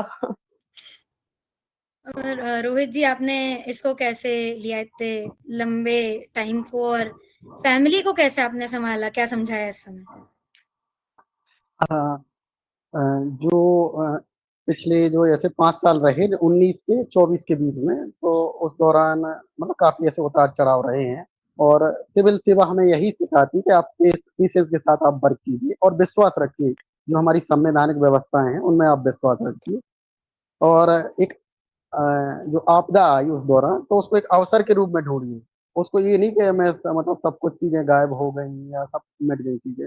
और रही बात फैमिली की, तो काफी मेरे अच्छे दोस्त और फैमिली इन्होंने काफी सपोर्ट किया मुझको। और उस दौरान मैं जैसे इंदौर को करता रहा तैयारी, और उसका एक मुझे फिर अच्छा रिजल्ट भी मिला। तो आप लोगों ने बहुत सारा धैर्य रखा अपनी प्रिपरेशन के समय। तो एक एस्पिरेंट के लिए कई बार संघर्ष किताबों के बाहर से शुरू होता है। तो आप लोगों के लिए सबसे कठिन संघर्ष क्या था उस समय? ऐसे सौम्या जी से शुरू करते हैं कि आपके लिए सबसे कठिन क्या रहा उस समय? थोड़ा सा पर्सनल हो जाएगा, पर मेरी जो इनिशियल तैयारी थी, लगभग मुझे लगता है 6 मंथ जो मैंने तैयारी की है, उसमें मैंने बैकग्राउंड जो हम अपना तैयार करते हैं, सिलेबस समझते हैं, एग्जाम पैटर्न समझते हैं, उस टाइम पे मैं समझ ही पाई थी। और सडनली मेरी मदर को ब्रेस्ट कैंसर हुआ था, तो उस टाइम पे मेरा एक ड्रॉप रहा है 1-1.5 साल का। बट बोलते हैं ना कि आप, अगर आपके अंदर सेल्फ बिलीव और पॉजिटिविटी है, तो उसका रिजल्ट पॉजिटिव ही होता है। तो मैंने उस टाइम को एज अपॉर्चुनिटी देखा है। मैं हॉस्पिटल में पढ़ी हूँ, डेफिनेटली मैं पढ़ी हूँ, क्योंकि हॉस्पिटल में डॉक्टर्स का काम होता है, हमारा काम सिर्फ रहना होता है। तो मैंने उस टाइम पे मेरी तैयारी कंटिन्यू रखी है। घर पे रह के मैंने लगभग 1.5 से 2 साल पूरी सेल्फ स्टडी की है। और उस सेल्फ स्टडी के दौरान अ, चीजें पढ़ी हैं काफी सिलेबस के अकॉर्डिंग, और मैंने 19 का पहला अटेम्प्ट दिया था, जिसका प्री क्वालिफाई हुआ था मेरा, और मेंस भी निकला, इंटरव्यू तक भी पहुंची हूँ। पर प्री क्वालिफाई होना जो पहला स्टेप था ना, उसने काफी मोटिवेशन दिया है कि नहीं, मैंने घर पे रह के पढ़ा है, मैंने इन परिस्थितियों में पढ़ा है। तो अगर इन चैलेंजेस के बाद भी अगर मैं पढ़ रही हूँ, इट मीन्स कि मेरा डायरेक्शन सही है, मैं सही जा रही हूँ, मेरी मेहनत पेड ऑफ हो रही है। तो उस चीज को कंटिन्यू रखा था, और फिर आज फाइनल रिजल्ट है, सिलेक्शन मिला है मुझे। तो बस ये है कि हाँ, पर्सनल और स्टडी वाला जो दौर होता है, उन दोनों के बीच में बैलेंस बनाना और सबसे बड़ी चीज खुद का सेल्फ कॉन्फिडेंस बहुत जरूरी होता है। रोहित जी, आपका कैसा रहा कि क्या संघर्ष आपको फेस करने पड़े और आप उनसे निकल के आगे कैसे आए? रही बात जो संघर्ष की है, तो वो शायद जीवन भर ही चलते रहते हैं। और वो संघर्ष का मतलब ऐसा हो सकता है कि कोई ज्यादा कठिन हो या कोई सरल हो सकता है। और जो आपको जो संघर्ष झेलने पड़ते हैं, तो वो आपको आगे के लिए एक मजबूत बनाते हैं। और जो तैयारी के दौरान जो चीजें मैंने सीखी, वो आज मुझको नौकरी में काफी काम आती हैं कि कैसे चीजें मैनेज करनी है। और वो हमारे लगभग घर परिवार से ही स्टार्ट हो जाती हैं कि लगभग जो असाटी समाज आती है वो बेस्ट फैमिली रहती है। तो वो एक व्यवसाय भी कर रहे हैं, तो वो मैनेजमेंट की चीजें हैं। वो लगभग ये सब जो संघर्ष में भी जो मूल और जो सिद्धांत अपन सीखते हैं, वो आपको नौकरी में आगे चल के जो आप प्रशासक बनोगे उसमें काम आती है। तो आप दोनों की बातों से वो जो मैंने बिल्कुल स्टार्टिंग में सवाल पूछा था कि ऑफिसर लाइक क्वालिटीज बचपन से आती हैं, धीरे धीरे डेवलप होती हैं, तो आप लोगों की बातों से उसी का आंसर मिल गया कि उस संघर्ष को सिर्फ संघर्ष मान लेना या उससे निकलना आपके हाथों में होता है। तो आज का बहुत एक महत्वपूर्ण और आखिरी सवाल मैं पूछना चाहूंगी कि जिंदगी जब आपको बार बार नॉट सिलेक्टेड बोल रही हो, तब इंसान खुद को गिव अप बोलने से कैसे रोक सकता है? तो रोहित जी, अगर आप बता पाए तो। हाँ, जैसा कि मैंने पहले ही बताया था कि मेरे पास खोने का कुछ नहीं था, पानी पाने को था सब चीजें। तो अब ठीक है, कुछ चीजें जैसे शुरुआत में जैसे इंटरव्यू के फेज तक पहुंचे, फिर उसके बाद फिर इंटरव्यू के फेज तक पहुंचे, तो बार बार जो चीजें ऐसे हो रही थी, तो लग रहा था कभी ना कभी तो एक दिन ऐसा पीडीएफ में नाम आएगा और मतलब अपनी भी स्थिति एकदम बदल जाएगी। और जैसे ही पीडीएफ में नाम आया, तुरंत स्थिति बदल गई। लोगों के व्यवहार बदल गए। तो ऐसी चीजें होती हैं। और वो तो मतलब वो बाहरी चीजें हैं। जो आपकी आंतरिक चीजें ऐसी हैं कि आप तो मतलब समाज को क्या सर्व करना चाह रहे हैं, आप अपने परिवार के लिए क्या करना चाह रहे हैं। आपके मन में अगर ये सब चीजें रहेंगी, तो आप निश्चित ही एक मतलब डाउन टू अर्थ रहोगे और हमेशा एक अच्छा काम करते रहोगे और एक अच्छे व्यक्ति बने रहोगे। और सौम्य जी, आपको क्या लगता है कि ये बार बार जो अंदर आता है कि नहीं हो पाएगा मुझसे, इससे कैसे अपने आप को नॉट सिलेक्टेड से सिलेक्टेड में ले जाएं? कंटिन्यूअस एफर्ट्स, मुझे लगता है कि अगर आपके इंटेंशंस प्योर है ना, तो रिजल्ट्स पॉजिटिव ही होंगे।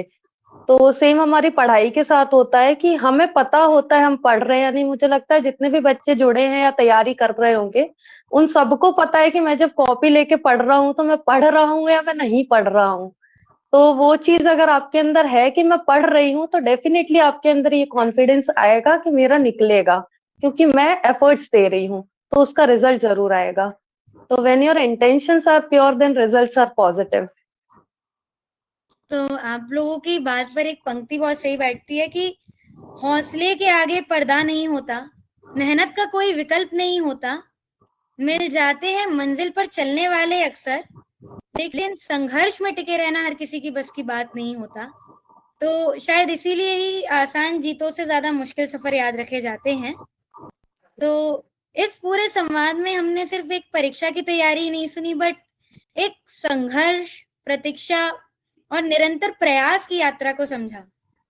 तो अब मैं अनुरोध करती हूँ आदरणीय श्री मदनकांत जी का कि इस पूरे सत्र पर अपने विचार साझा करें, ताकि हम बातचीत को सिर्फ एक इंटरव्यू की तरह ही ना देखें, बट एक सीख के रूप में हम इसको ले जा सकें।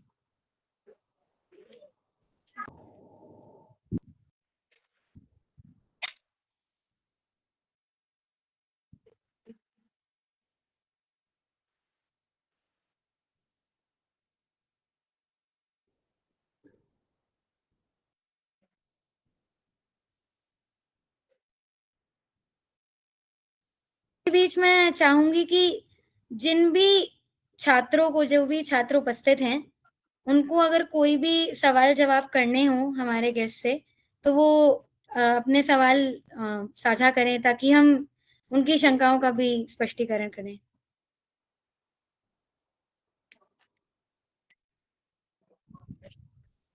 सबसे पहले आई थिंक आदर्श के क्वेश्चंस थे। आदर्श,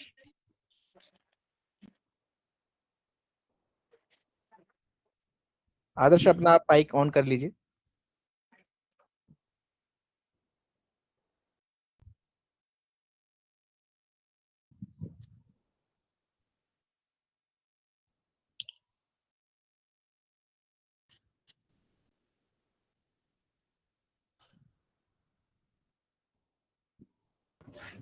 जिस किसी की भी क्वेश्चन है वो अपने हैंड रेज कर दीजिए।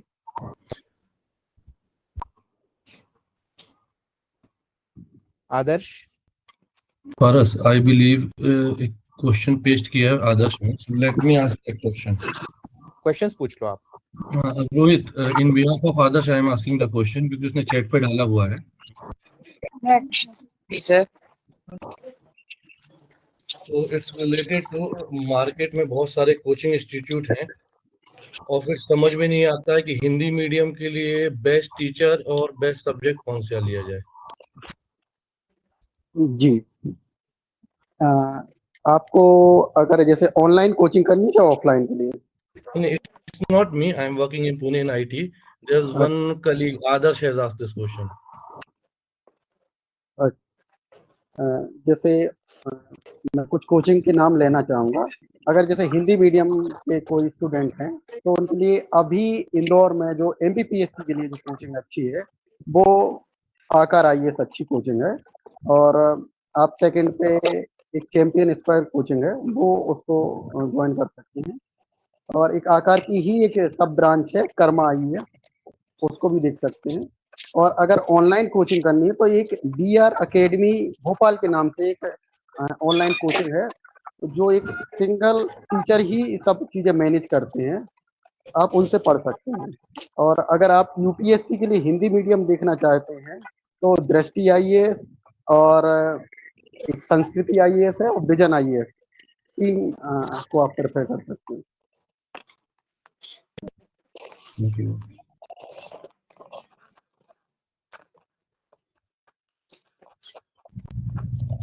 और अगर और एक चीज और मैं जोड़ना चाहूंगा, जैसे इंग्लिश मीडियम अगर UPSC के कोई एस्पिरेंट हो तो उनके लिए एक नेक्स्ट IAS अच्छी कोचिंग है और बाजीराम, दो कोचिंग है आप।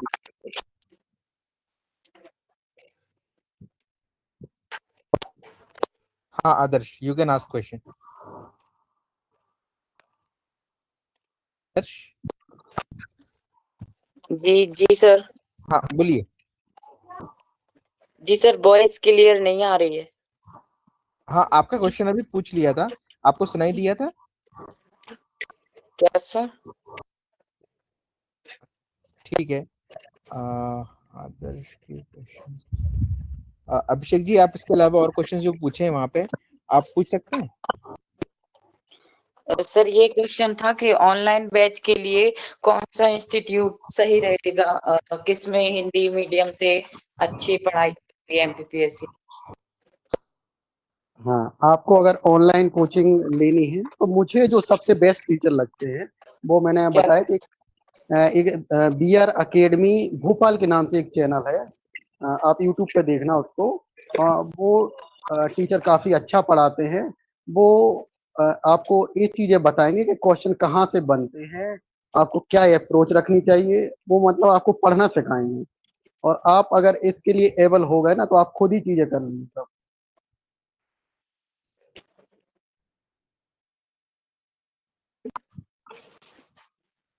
सर जो वो मेंस के लिए शॉर्ट नोट्स होते हैं उसको कैसे बनाया जाए?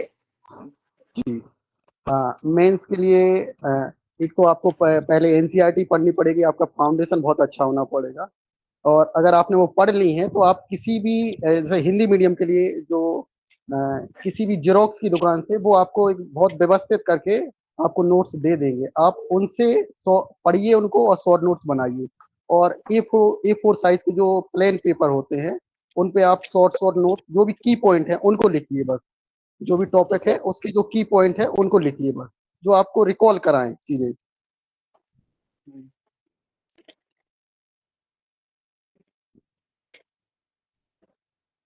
Thank you so much, आप sir.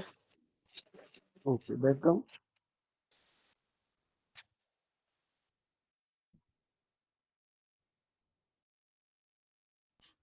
और किसी के कोई क्वेश्चन?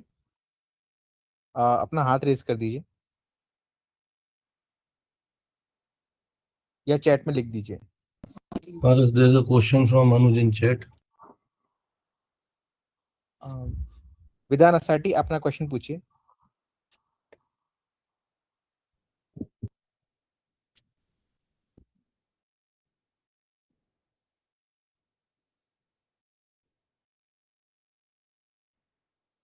हाँ विधान जी बोलिए।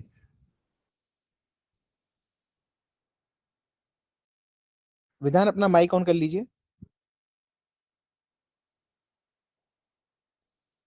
विधान, Yeah, good evening, sir. हाँ Hello. बोलिए। हाँ Yes, बोलिए। sir. I have one question that the students are doing many hard works in the competitive exam. They prepare full and but in the paper competition paper when the student go and give the paper, and after that paper they come though they are not confident to what is this reason behind that, like in my scenario my friends are they are doing very hard work, but they after the paper is going very good they are not well much satisfied, so what is the reason behind that?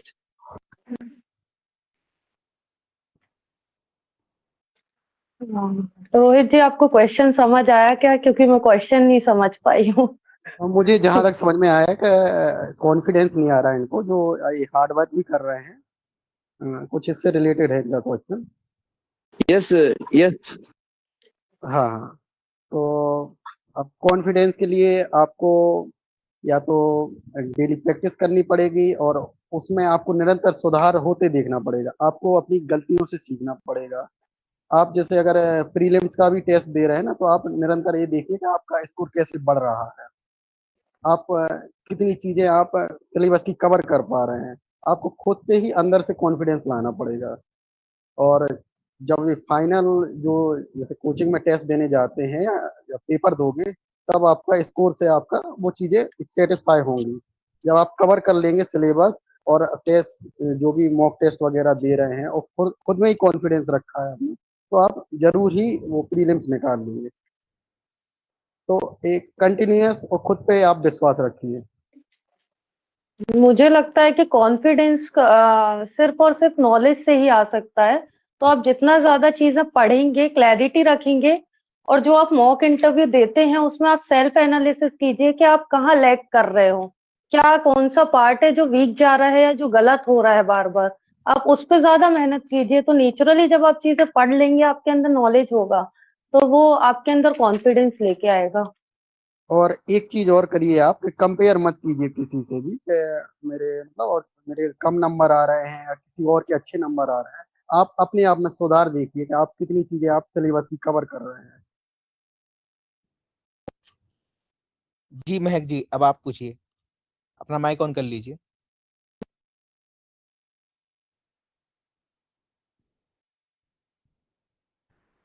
Hello महक जी।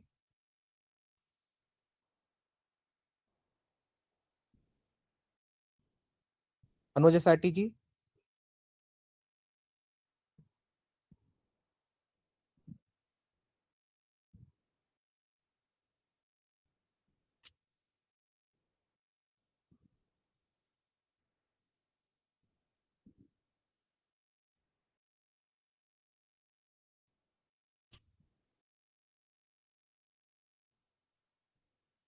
अनुज।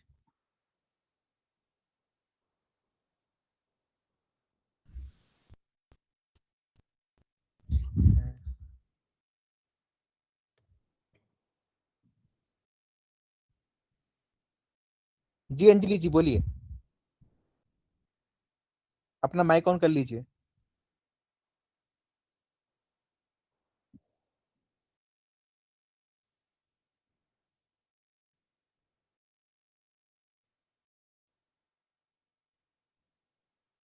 मंजरी जी आप बोलिए।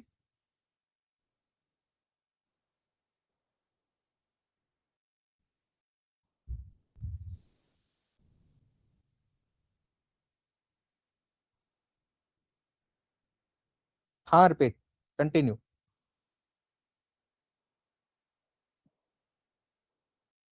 अर्पित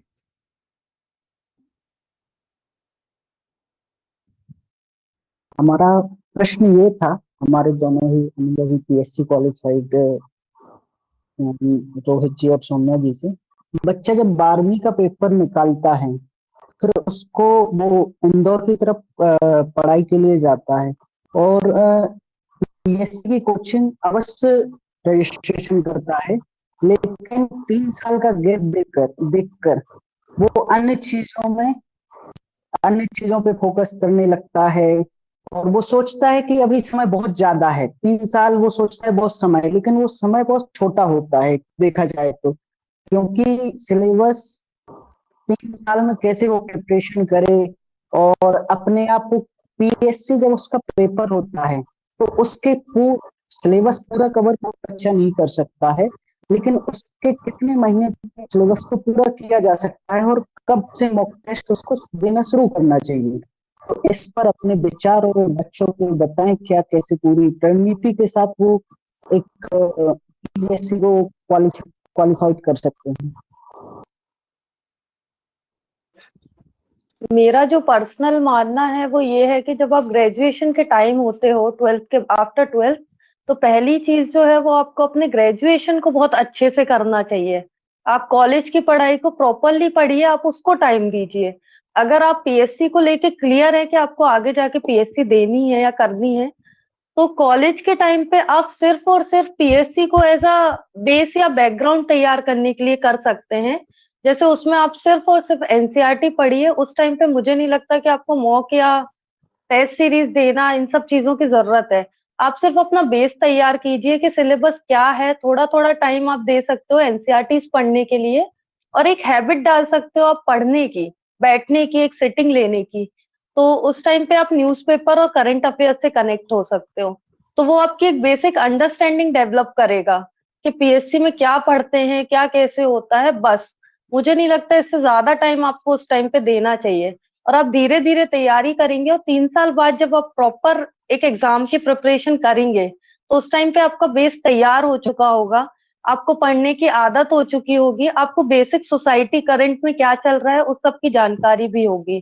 तो इस तरह से आप लेके चल सकते हो, पर मेरा पहला फोकस ये है कि आप ग्रेजुएशन काफी अच्छे से करो और उसको प्रॉपर पढ़ो।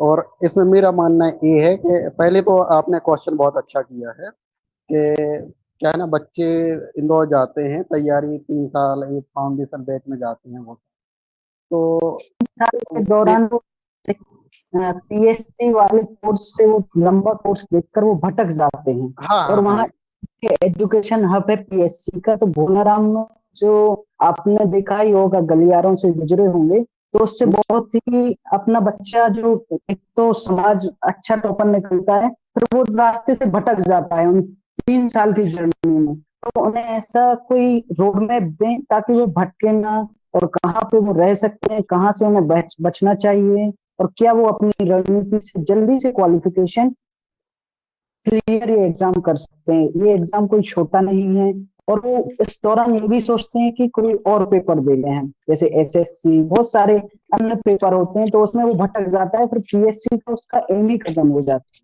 जाता पीएससी करने हैं लेकिन वो भटक जाता है उस चीज से, इस पर फोकस कर।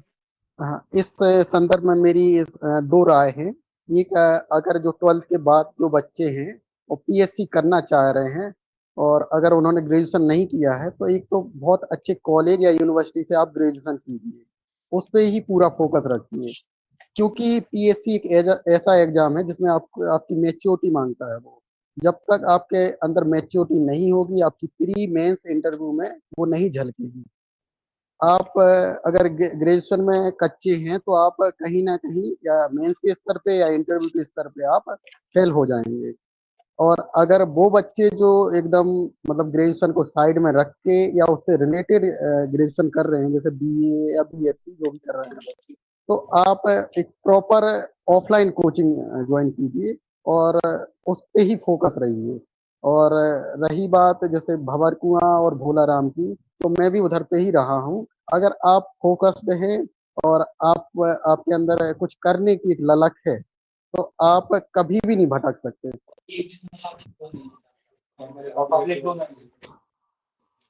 और आप अगर सब एक मतलब सुविधा पूर्ण संपन्न एकदम वैसे हो, तो आप कहीं पे भी भटक सकते हैं। आप कॉलेज में भी भटक सकते हैं, आप 12th में भी भटक सकते हैं।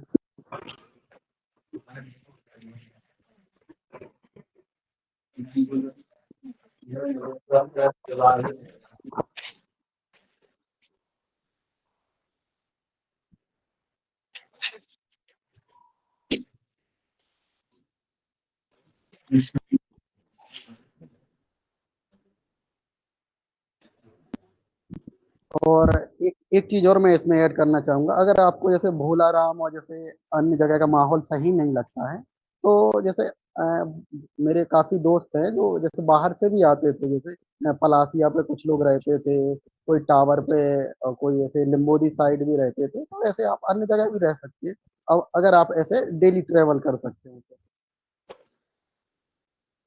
और आप कोचिंग के साथ आप लाइब्रेरी ज्वाइन कर लें तो मतलब फोकस रहेंगे पढ़ने की, आपकी सेटिंग हो जाएगी।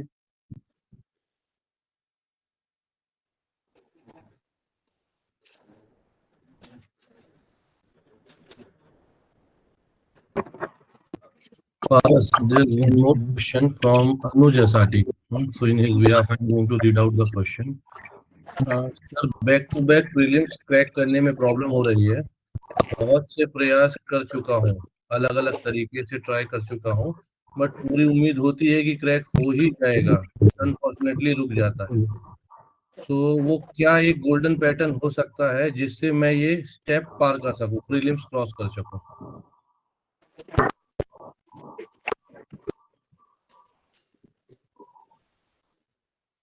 मुझे लगता है कि इसके लिए आपको एनालाइज करना पड़ेगा सबसे पहले कि वो क्या पॉइंट है। मतलब प्री तभी नहीं निकलता है जब वो बॉर्डर पे होते हैं शायद, कि इनका जैसा सवाल है कि मुझे एक्सपेक्टेड होता है निकल जाएगा पर फिर नहीं क्वालिफाई हो पाता है। तो ये सब तभी होता है जब आप बॉर्डर पे होते हो। तो आप वो बॉर्डर को ब्रेक करो कि मुझे 75 नहीं, मुझे 90 मार्क करना है वहां पे, तो मैं एग्जाम क्रैक कर लूंगी, क्योंकि आप उतने सेफ जोन में रहो।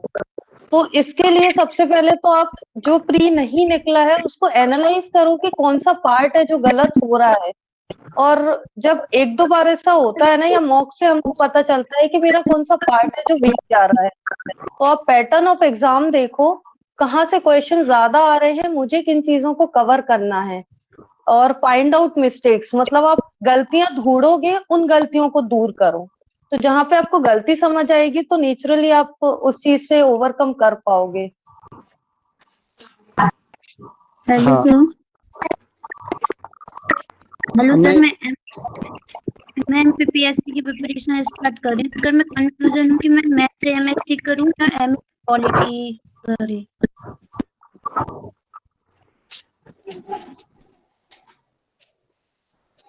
हेलो। Hello sir. हाँ, बोलिए बोलिए। सर मैं एमपीपीएससी की प्रिपरेशन स्टार्ट कर रही हूँ, तो सर मैं कंफ्यूज हूँ कि मैं एमएससी मैथमेटिक्स से करूँ या एमए पॉलिटी से करूँ।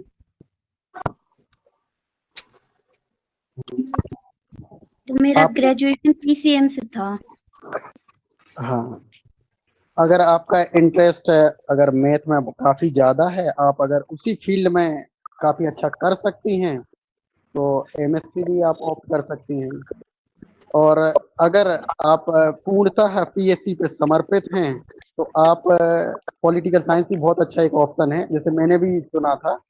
तो मैंने बीएससी के बाद एमए किया है, क्योंकि वो मुझे कहीं ना कहीं उसमें सपोर्ट कर रहा था। लेकिन जो सेकंड पेपर है और सिक्स पेपर और फोर्थ पेपर में, तो आप मुझे ये लगता है कि आप ये देखिए कि आप अगर मैथ और जो भी जिसमें करना चाह रही हैं पीजी, तो अगर आपका स्ट्रॉन्ग बेस है तो आप उसमें आगे बढ़िए सर। और नहीं है तो फिर आप MA पॉलिटिकल साइंस कीजिए। हाँ सर। Hello sir. जी जी बोलिए। सर तभी मैंने ऑनलाइन कोर्स के लिए पूछा था, तभी वॉइस क्लियर नहीं आ रही थी, आप एक बार फिर से बता देंगे?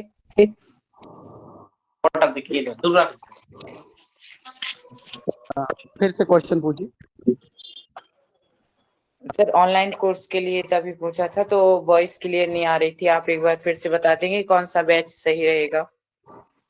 आपका हिंदी मीडियम है, ऑनलाइन कोर्स लेना चाह रहे हैं आप? जी जी सर। ठीक है। तो मैंने एक आपको बताया है कि आप एक BR अकेडमी भोपाल के नाम से एक चैनल है, एक सर पढ़ाते हैं विजेंद्र सिंह जी, आप उनसे पढ़िए, वो काफी बहुत अच्छा पढ़ाएंगे आपको, और आपका बेस भी मजबूत कराएंगे, और एक नाम मात्र की फीस में भी पढ़ा देंगे आपको। हेलो हेलो, आवाज आ रही है? सर, वॉइस क्लियर नहीं आ रही है।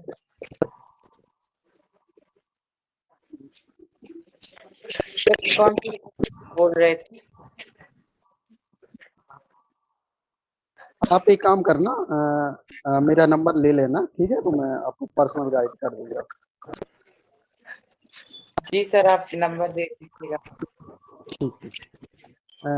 जो पारस जी है, इनसे नंबर ले लीजिएगा आप। जी जी मैं दे दूंगा। और किसी के कोई क्वेश्चन? अंजलि जी आपका कोई क्वेश्चन है? आपने हाथ रेस करा हुआ है अभी। No sir. ओके ठीक।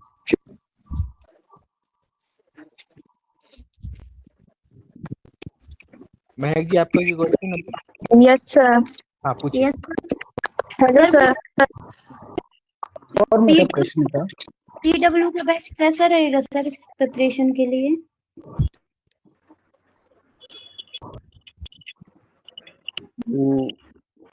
मुझे ये लगता है कि PW, जहां तक मेरा मानना है कि थोड़ा सा मार्केटिंग पे ज्यादा फोकस है और क्वालिटी कंटेंट पे कम है उनका। तो आप ये चीजें देखिए कि MPPSC ने जो प्रीवियस ईयर प्री और मेंस के पेपर कराए हैं, अगर वो उस टाइप के टेस्ट पेपर बना रहे हैं और उस टाइप का वो पढ़ा रहे हैं उससे रिलेटेड, तो आप जरूर ज्वाइन कर सकते हैं। और अगर वो मार्केटिंग कर रहे हैं तो वो सब चीजें, तो फिर मुझे लगता है कि वो सही नहीं है। और सर उसकी आप जगह, IAS आकार बेस्ट रहेगा क्या इसकी वजह से? हाँ मुझे लगता है कि आकार MPPSC के हिसाब से काफी अच्छा पढ़ाते हैं, तो आप उसको ज्वाइन कर सकते ओके सर, थैंक यू।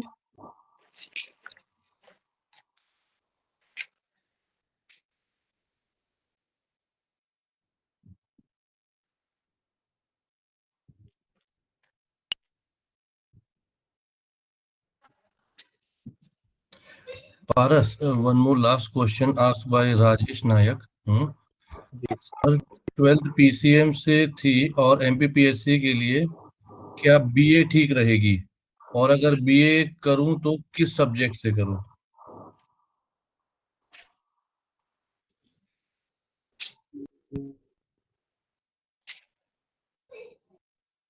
हैं। मैं इसका आंसर दूं? हेलो। जी रोहित, गो अहेड। हाँ, 12th उनकी PCM से है, ठीक यस। है। वो हो सके तो एक काफी अच्छी जो यूनिवर्सिटी या कॉलेज हो ना, उधर से अगर BA कर पाए, BA ऑनर्स, तो कर सकते हैं। क्या ना, उससे जो बेस बनेगा, तो वो उनको आगे चल के PSC में काफी काम आएगा। अगर वो एक टेम्परेरी BA जैसा करना चाह रहे हैं, तो एक बहुत अच्छी कोई कोचिंग का फाउंडेशन बैच ज्वाइन करें और उसको बहुत शिद्दत से पढ़ें।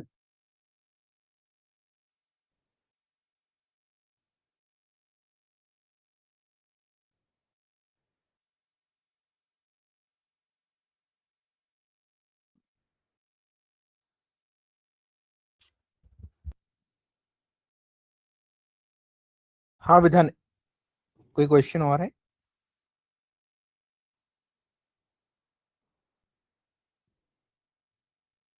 Yeah, I want to ask that I in 11th I have taken the commerce, and this year I have passed 12th.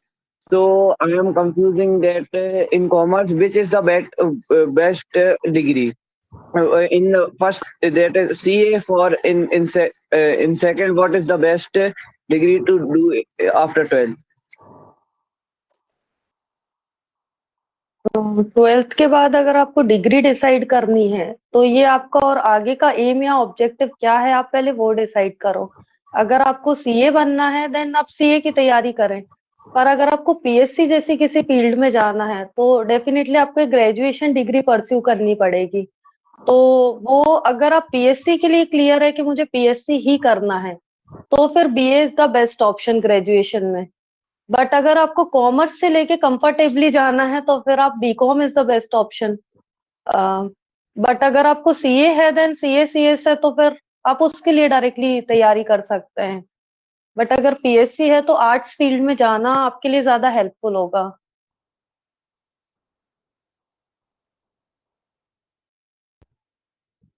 But जी मैं आपका क्वेश्चन। हेलो सर, माइंड को पॉजिटिव कैसे रखी सर प्रिपरेशन के समय? उसके सिलेबस को देखिए निगेटिविटी आती है कि ये कितना ज्यादा सिलेबस हाई लेवल पर वही।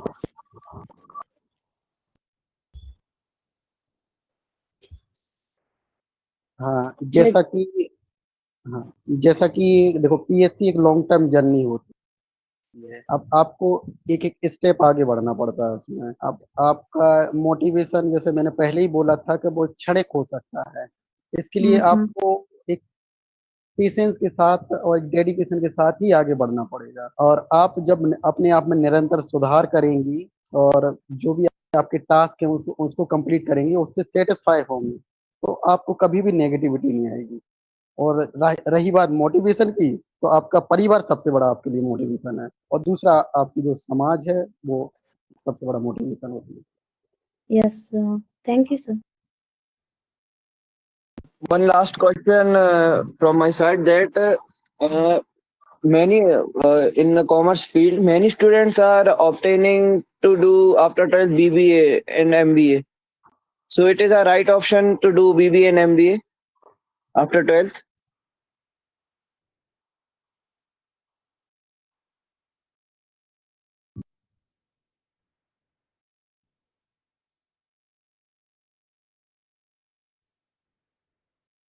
हेलो। Yeah. हाँ जैसा कि सौम्या जी ने बताया था कि आपका एम क्या है। अगर आपको पीएससी जैसी फील्ड में जाना है तो आप मुझे लगता है कि बीबीए कोई भी आप कर रहे हैं, ये कोई डिग्री कर लीजिए और अच्छे से कोई कॉलेज या यूनिवर्सिटी से, और उसके साथ आप एनसीईआरटी वगैरह ये पढ़िए। और फिर उसके बाद आप एक किसी भी कोचिंग का एक ऑफलाइन बैच ज्वाइन कीजिए और फिर आप पीएससी कर सकते हैं। और अब अगर आपका टारगेट अगर कॉमर्स की फील्ड में ही आगे बढ़ने का है, एमबीए और भी चीजें, तो फिर उसके लिए अलग प्रोसेस है। ठीक है, अब दो लास्ट क्वेश्चंस हैं। एक महक, आपका क्या क्वेश्चन है?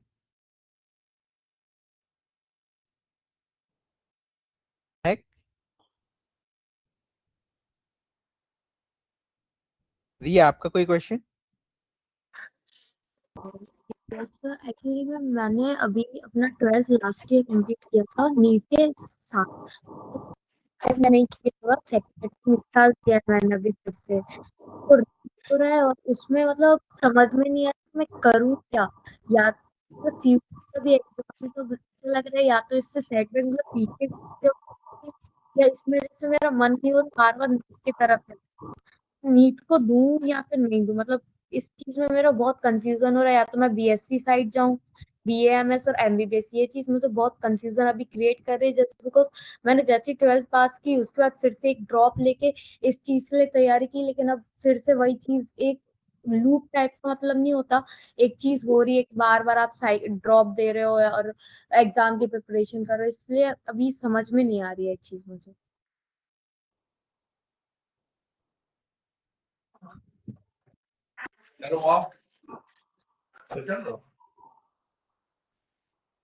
जैसा मैंने स्टार्टिंग में बोला था कि अगर आप अपने गोल को लेके क्लियर हो ना तो उस गोल पे आप स्टिक रहो।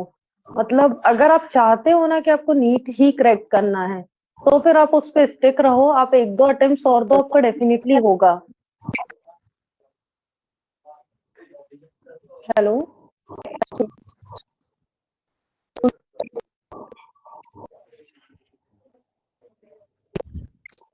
अंशिका जी, आपका कोई क्वेश्चन?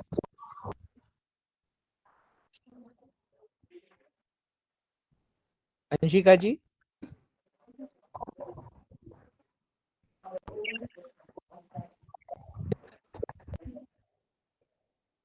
ठीक है, क्वेश्चंस रैप अप करते हैं।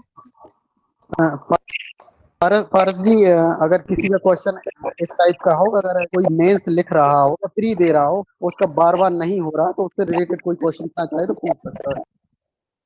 ठीक है, हम इसको फिर बाद में अगर कुछ आएगा हमारे पास तो हम आपसे कांटेक्ट कर लेंगे। ठीक। रेशु जी, आप कंटिन्यू कर लीजिए।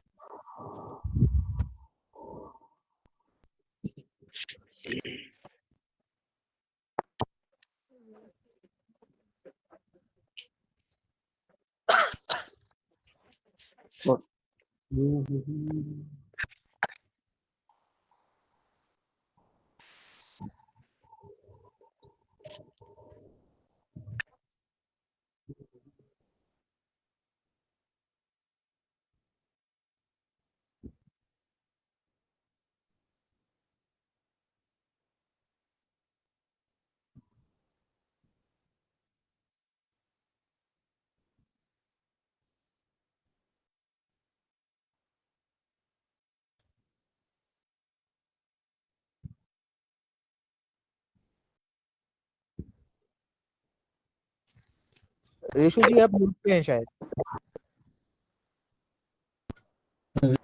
Rishu, we are not able to hear you. I believe you are in mute. Am I audible? Yes, now you are audible. Go ahead. अच्छा, हो सकता है बीच में नेटवर्क का इशू हो। मैं आदरणीय विनय जी से अनुरोध करूंगी कि वो अपने अनुभव और विचारों के माध्यम से आज के सत्र को सार्थक बनाएं।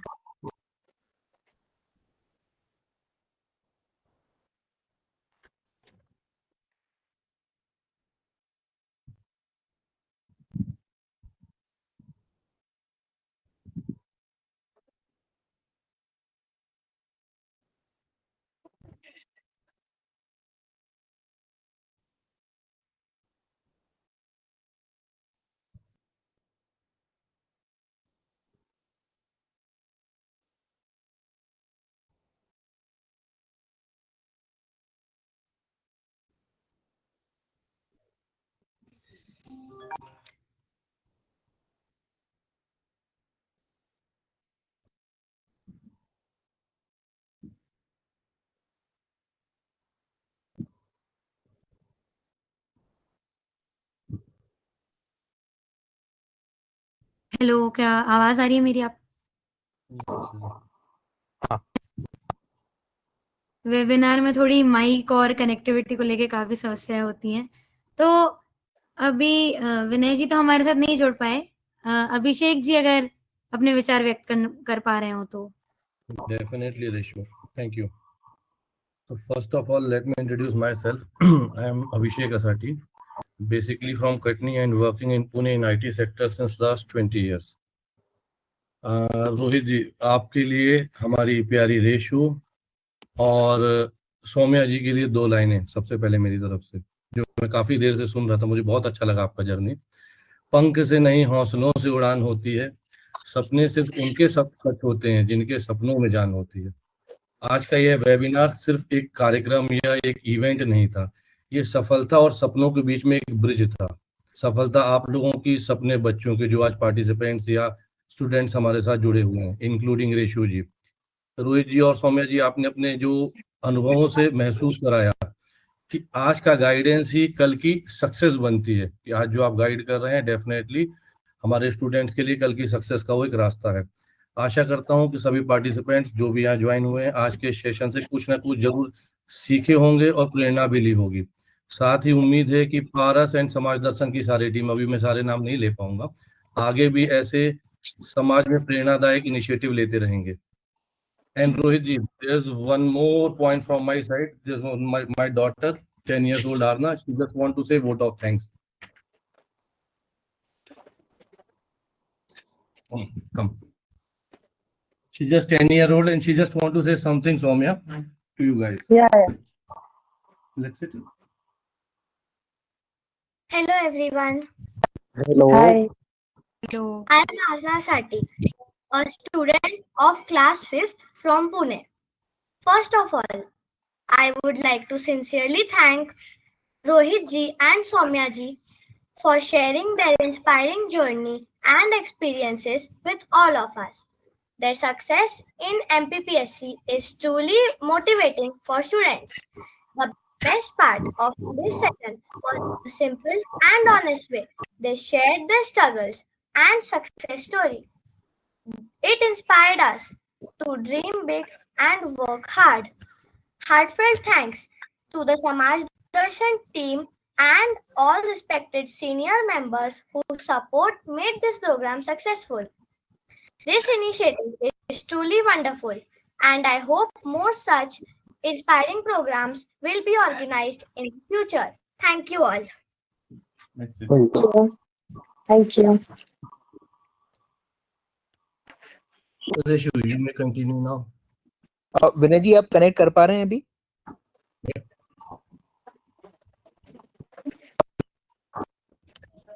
आपका माइक ऑन है लेकिन आपकी आवाज नहीं आ रही है।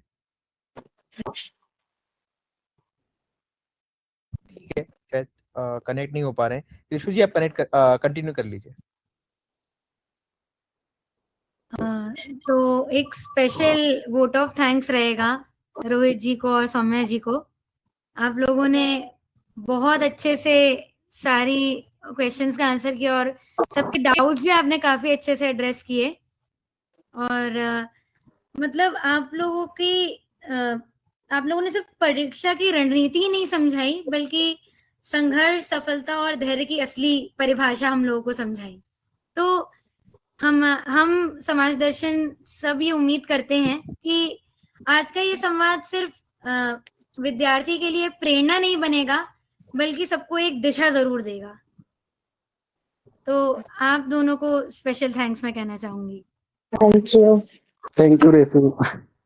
Thank you. तो अब इस सत्र को मैं समाप्त करना चाहूंगी। अगर आप लोगों को कुछ अपने साइड से कहना हो तो आप लोग कह सकते हैं, रोहित जी और सौम्या जी।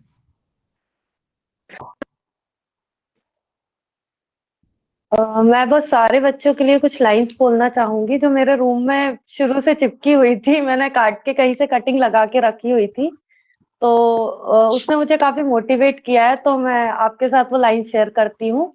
हर सुबह एक नया अवसर लेकर आती है, मेहनत करने वालों की किस्मत भी मुस्कुराती है।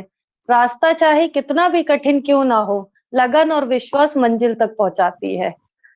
तो सभी के लिए ऑल द बेस्ट। जो भी तैयारी कर रहे हैं, जो तैयारी करना चाहते हैं, सभी से बस इतना अनुरोध है कि अपने ऊपर भरोसा रखना। और पेरेंट्स से मैं स्पेशल रिक्वेस्ट करना चाहूंगी कि आप लोग मतलब दुनिया भरोसा करे ना करे, और जब हमें खुद के ऊपर भी सेल्फ डाउट होता है ना, तब सिर्फ हमारे पेरेंट्स होते हैं जिनको हमारे ऊपर भरोसा होता है। तो आप वो पेरेंट्स बनिए, जब दुनिया या बच्चा खुद भी खुद पे डाउट कर रहा है तब आप उस पे भरोसा रखिए, और वो उसके लिए सबसे बड़ा मोटिवेशन होगा जो उसको सक्सेस तक पहुंचाएगा। रोहित जी आप कुछ कहना चाहते हो तो? और मैं भी कुछ लाइनें बोलना चाहूंगा जो राष्ट्रकवि सिरमंगल सिंह सुमन जी की लाइनें हैं, जिन्हें हमारे भूतपूर्व प्रधानमंत्री स्वर्गीय श्री अटल बिहारी वाजपेयी जी भी गुनगुनाया करते थे। तो क्या हार में क्या जीत में, किंचित नहीं भयभीत में, कर्तव्य पथ पे जो भी मिले, यह भी सही वह भी सही, वरदान मांगूंगा नहीं। तो मुझे ये लगता है कि आप खुद पे विश्वास रखिए, और परिवार का सपोर्ट तो होना ही चाहिए उसमें, और जैसे कि समाज भी सपोर्ट कर रही है अब, तो निश्चित ही आप एक अच्छे एक सफल व्यक्ति बनेंगे, एक सफल शासक बनेंगे, और एक समाज के लिए कुछ करना चाह रहे हैं तो वो भी कर पाएंगे। और इस इनिशिएटिव के लिए मैं जो समाज दर्शन की जो टीम है उसको मैं बहुत बहुत धन्यवाद देना चाहूँगा। धन्यवाद। तो आप लोगों से काफी इंस्पायर हुए हैं, और मैं आशा करती हूँ कि जो विद्यार्थी हैं वो भी काफी इंस्पायर हुए हों। तो इस पे अब आप दोनों ने पंक्ति बोली तो मैं भी एक पंक्ति शेयर कर लेती हूँ कि रास्ते कभी खत्म नहीं होते, बस हौसले जवाब दे जाते हैं, जो चलते रहे अंधेरों में वो ही सफेरा पाते हैं। तो इस वेबिनार के लिए मैं समाज दर्शन टीम को और हमारे पूर्वाध्यक्ष वीरेंद्र जी को, जो महिला अध्यक्ष है नीतू जी, उनको, विनय जी, आलोक जी और अभिषेक जी को एक स्पेशल वोट ऑफ थैंक्स देना चाहूंगी। इन लोगों के बिना ये कार्यक्रम संभव नहीं हो पाता। तो आज का सत्र अब समाप्त करते हैं। Thank you all. Thank you Reshu. धन्यवाद। Thank you. Thank you. Yeah, bye-bye.